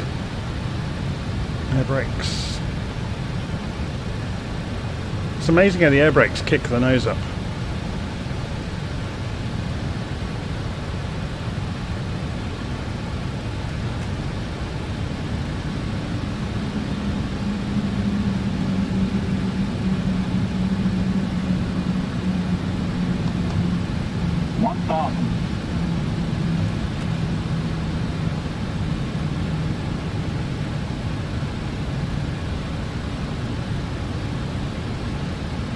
Sink rate.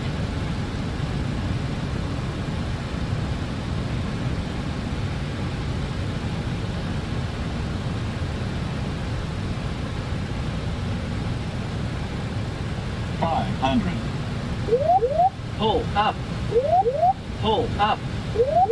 Pull up.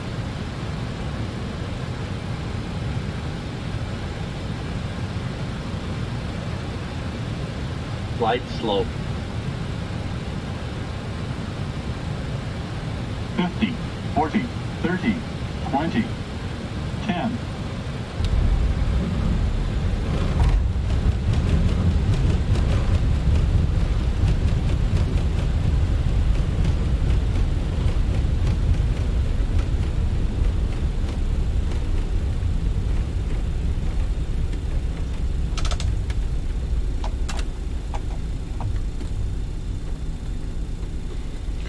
Whew.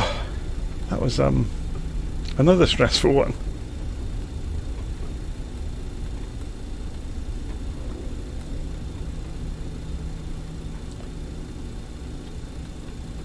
Just shows all the practicing we do with the light aircraft in miserable weather pays off when you get into something bigger and heavier and more dangerous.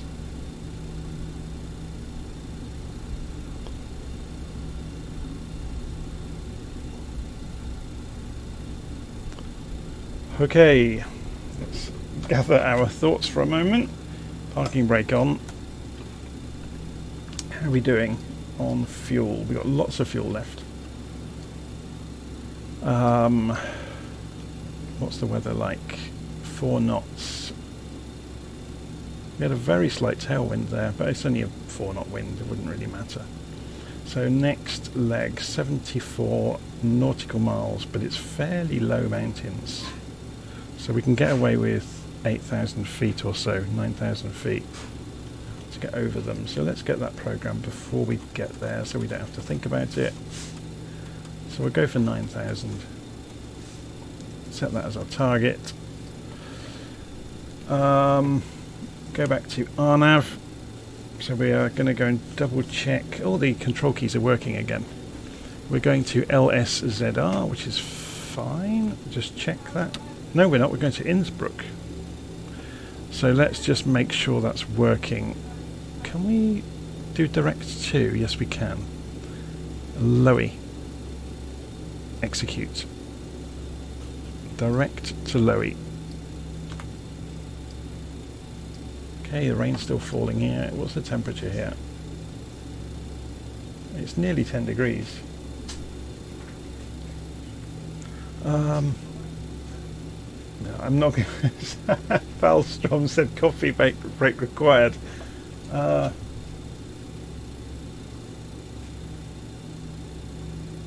Beside your gear lever is a button, steep approach. It disables some alarms. Ah, that's really useful. I didn't know that. So,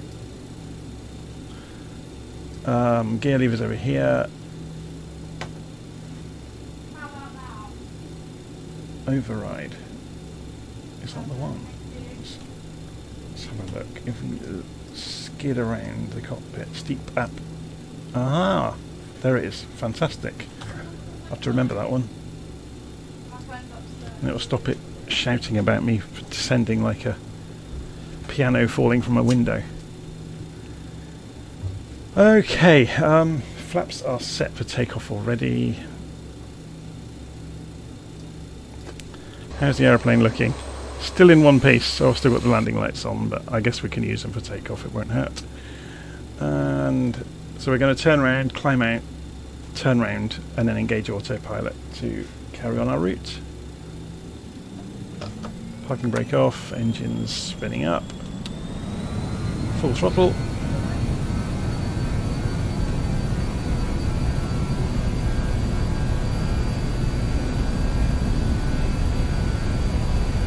Speed alive, both sides. 80 knots cross-checked.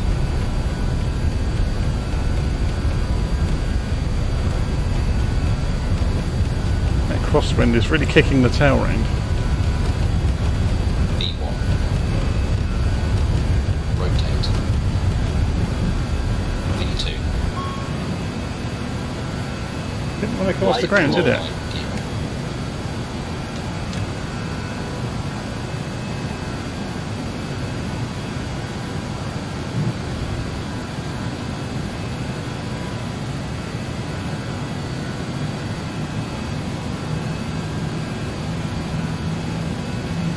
Okay, so we will start a right turn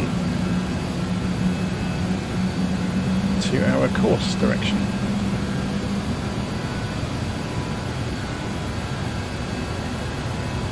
Speed checked below 205. Select flaps 18.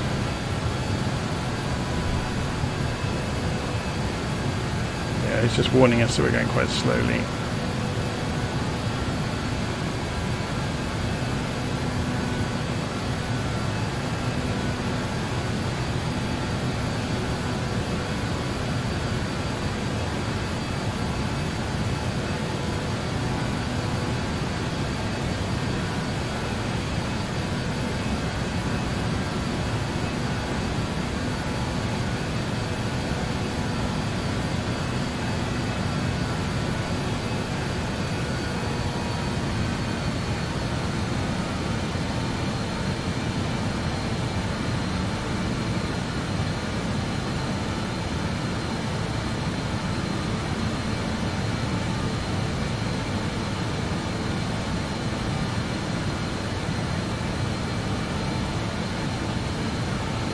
Okay, so we'll go for vertical speed mode, lateral navigation, and turn the autopilot on. So we're climbing about 1500 feet a minute, which should be good. It should stabilise itself fairly soon. Remember, it's a gyro in the autopilot, and it's really, you know, it's trying to climb like nobody's business, which we're not going to let it. Let's get the nose back down. Let's go for maximum continuous thrust again on the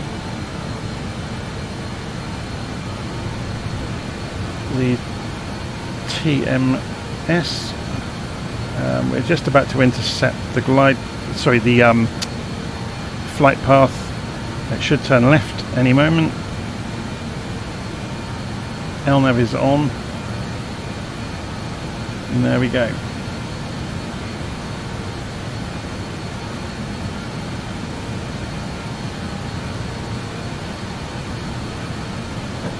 So the reason we're able to do this is we have done a direct to on the flight plan, and we have switched to RNAV here, and then autopilot is on LNAV, which is lateral navigation. and we're climbing for 9,000 feet. The klaxon was 900 feet away from 9,000, so the plane will start levelling out anytime soon. Just do a check of this. So we're looking good.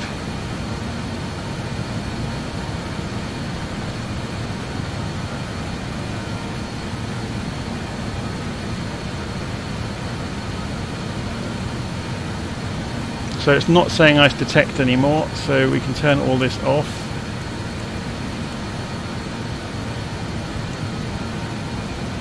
And we're about to overspeed though. So we will go to sync mode.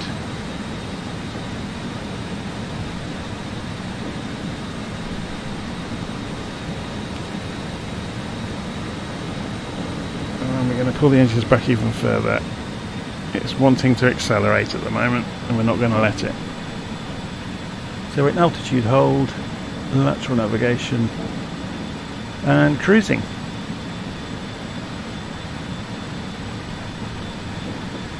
There's not much to do now. Flaps are up, brakes are off, gear is up.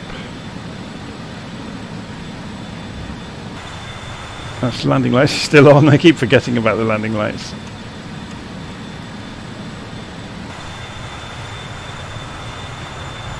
And the weather's still atrocious, which is no change there.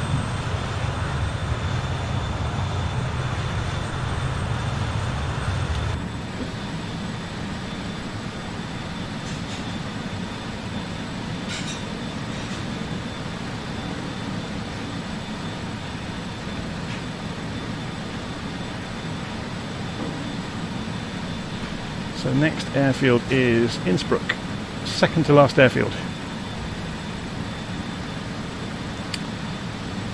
Looking at the wind, well, we ought to check on the ground. Show information for Innsbruck. It's here on the 080 degrees 7 knots, so it's coming in from the east to Innsbruck, so it supports landing runway 08. So unfortunately we won't have ILS, so we're going to hope we've got good visibility. But there's a long valley to descend through, so it shouldn't be a problem.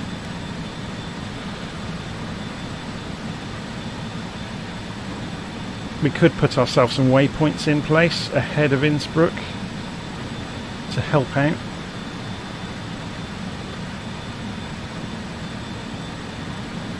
IE263 directly in front of Innsbruck, so let's press Control 5. IE263. That's done that one. So we just put that one in. We'll go for one of these ones, so KPT39. KPT39, and that's in front of that one.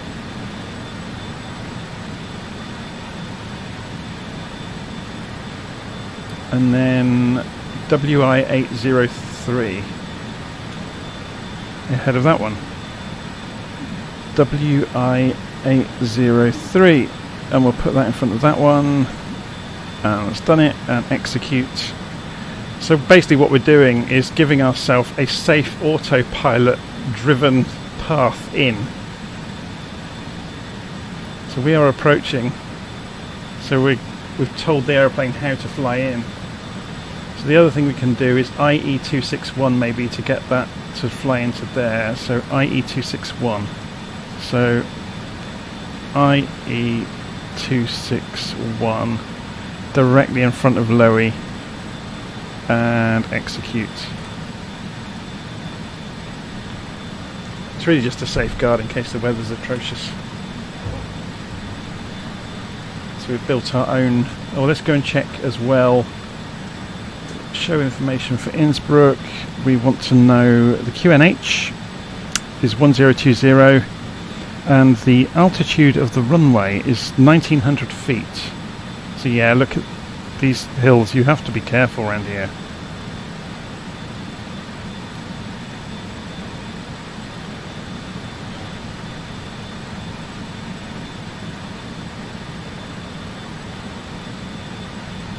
So looking at the map,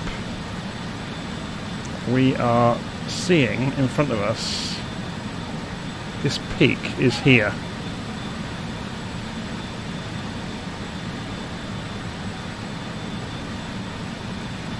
I think we're clear of it, that's good. I'm a bit more worried once we hit this cloud we won't be able to see anything. Are we high enough? I think we are. Terrain ahead. Yeah, no kidding. It's right there.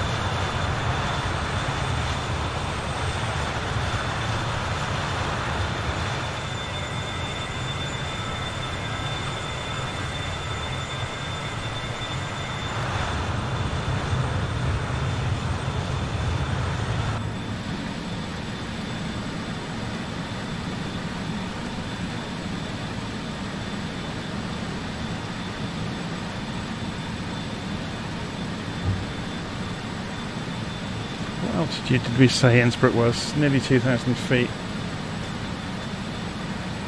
So once we get past these hills that are directly in front of us that we can't see, which is quite scary, but according to this they're getting less and less high as long as we stay on the plot, which we are on the plot, or more or less.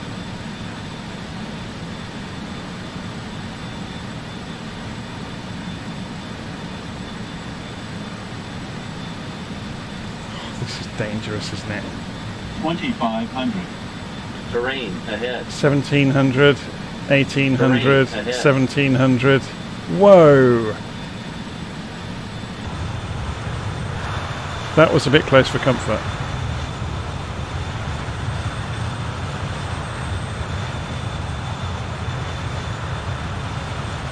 Relying on charts and altitudes, and it looks like they were accurate.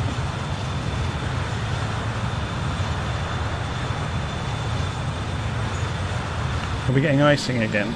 Just out of interest. No, we're not.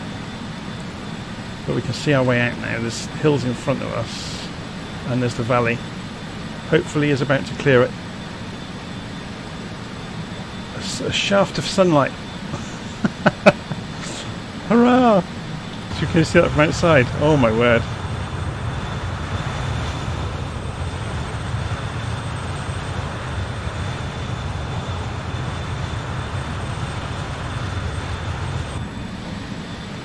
Okay, so we need to be descending now. So we're going down for 2,000, or 3. We'll go for 4,000, which should be 2,000 feet above the ground, which is plenty enough. Vertical speed, so we're going to edge the nose down. We're in LNAV mode. Coming down at 2,000 feet a minute, vertical speed. Engines pulled back before we start overspeeding. Air brake same.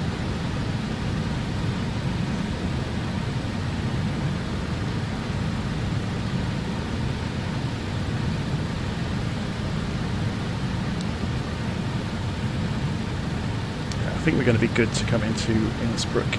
It's not going to be too bad at all.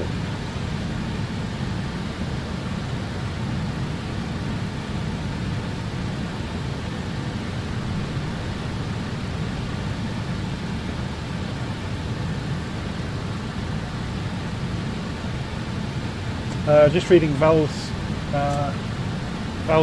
in the live chat. Yeah, there's an add-on. If you go to Virtual Flight Online and look in add-ons in the discussion boards on the forum, I've posted the link to the Google Maps scenery mod for Little Nav Map. 2,500.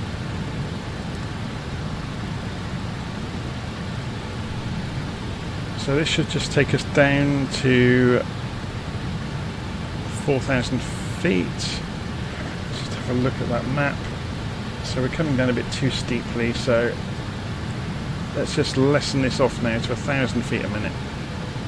So I'm just altering the vertical trim to do that. Though notice the aircraft is now following the waypoints that we programmed in.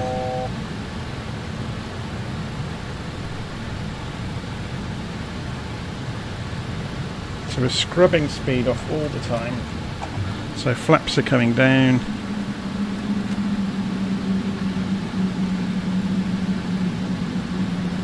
This is going to be a hairy landing, isn't it? Because we haven't got ILS either. Landing lights on. Speed check below 205, select gear down. Gear down. Let's see where we are in terms of the approach. We're about to make the right turn. So we can open the engines up just to hold speed. Speed checked below 170, select flaps 30. We're at 4,000 feet now, so we're 2,000 feet above the runway altitude.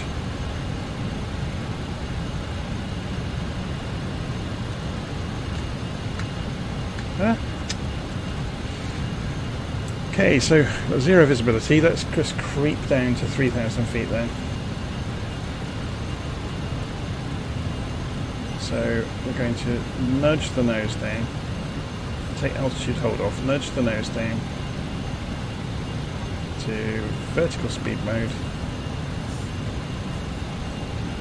Let's hope we get some visibility of the runway before we get to a decision height. We may not make it into Innsbruck if the weather is this bad. Hopefully we're going to see the runway lights,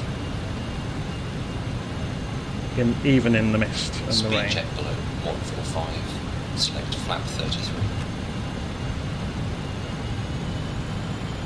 Going as slow as I dare.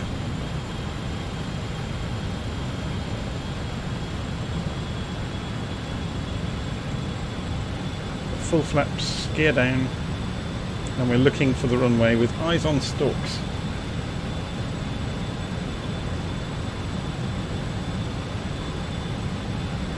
This is the worst weather I think I've ever seen at Innsbruck. And this is the fun of live weather in flight sim, you never know what you're going to get. So we're still on lateral navigation. So we're 1,000 feet above the ground. Did I actually program the QNH? I didn't, did I? What was it? 1020. 1020. I have now.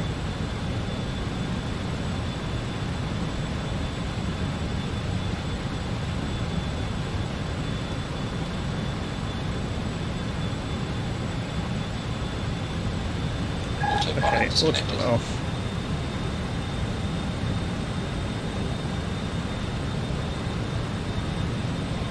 Climb out to 1,000 feet above the ground. We were getting far too low there.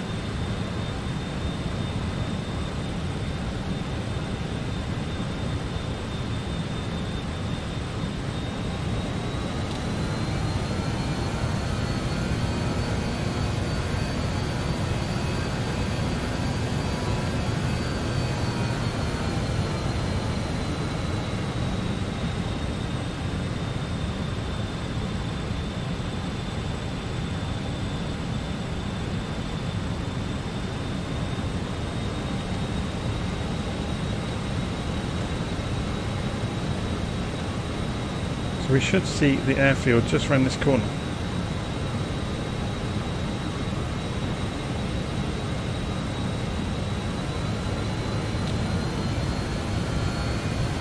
I'm going on as slow as I dare on purpose.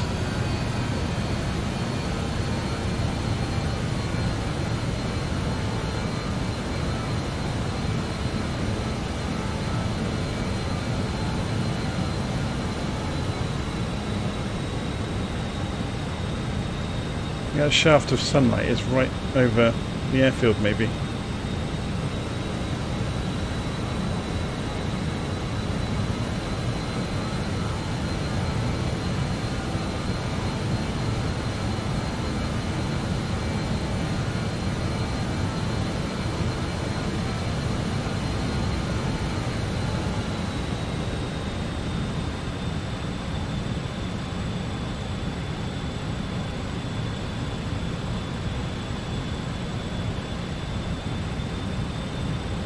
Hey, so we can actually see it, it's fine.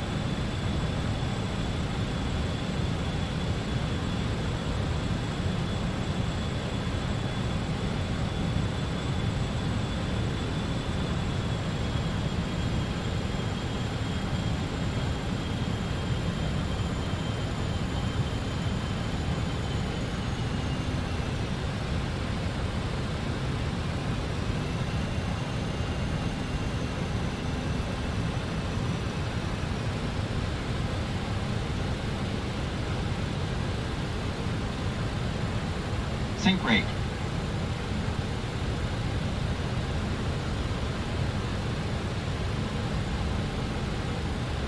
$500.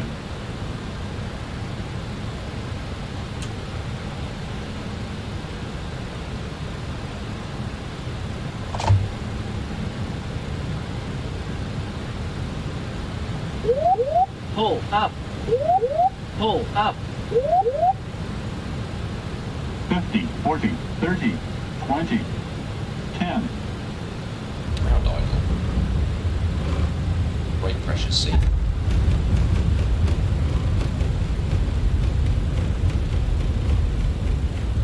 $80.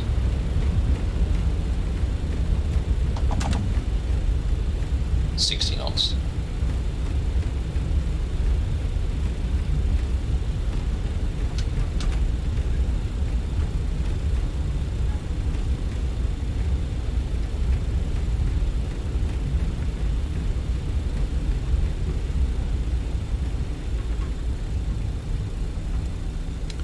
Okay, so we'll turn around the end of the runway.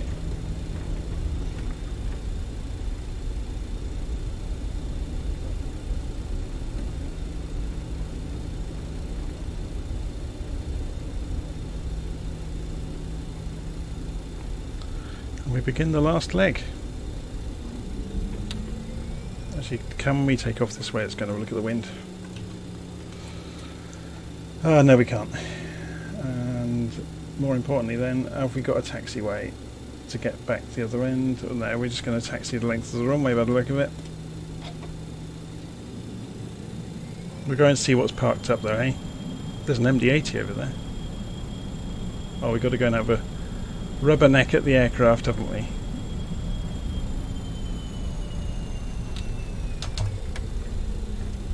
So let's turn off the landing lights so we don't blind anybody on the way in.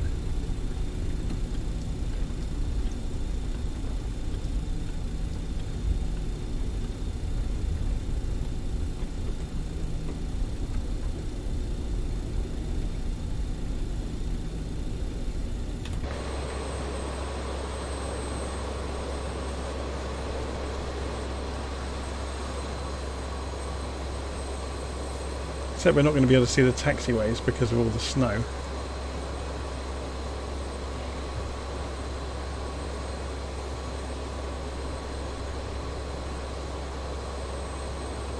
Hopefully we'll be able to see the cat size. Yeah, we can see the cat size. That's fine. There's an MD-82 parked up. Scandinavian Airlines.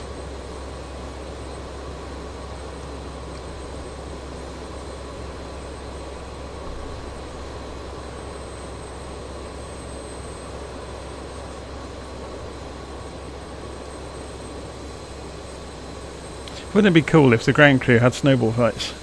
Oh look, these are parked actually on top of something else. That's really useful. Unless it's a real person, of course, it could be. I haven't got labels on. So it could be somebody sat there with the MD-82 parked on top of that. Was it a caravan underneath it? I think it might have been. Yes, that's probably a real person. You're probably thinking, what on earth is Jonathan doing flying in this weather?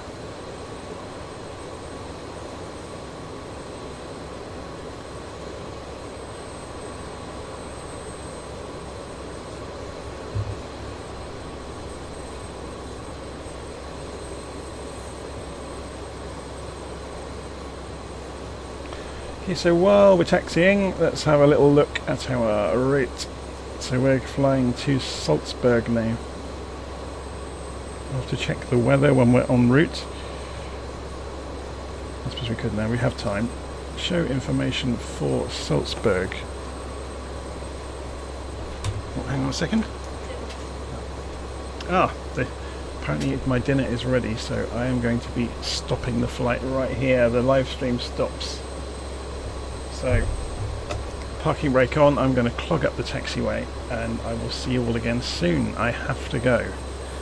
So that was good fun. Some hair-raising landings along the way, and I'll see you all again soon. Take care. Bye.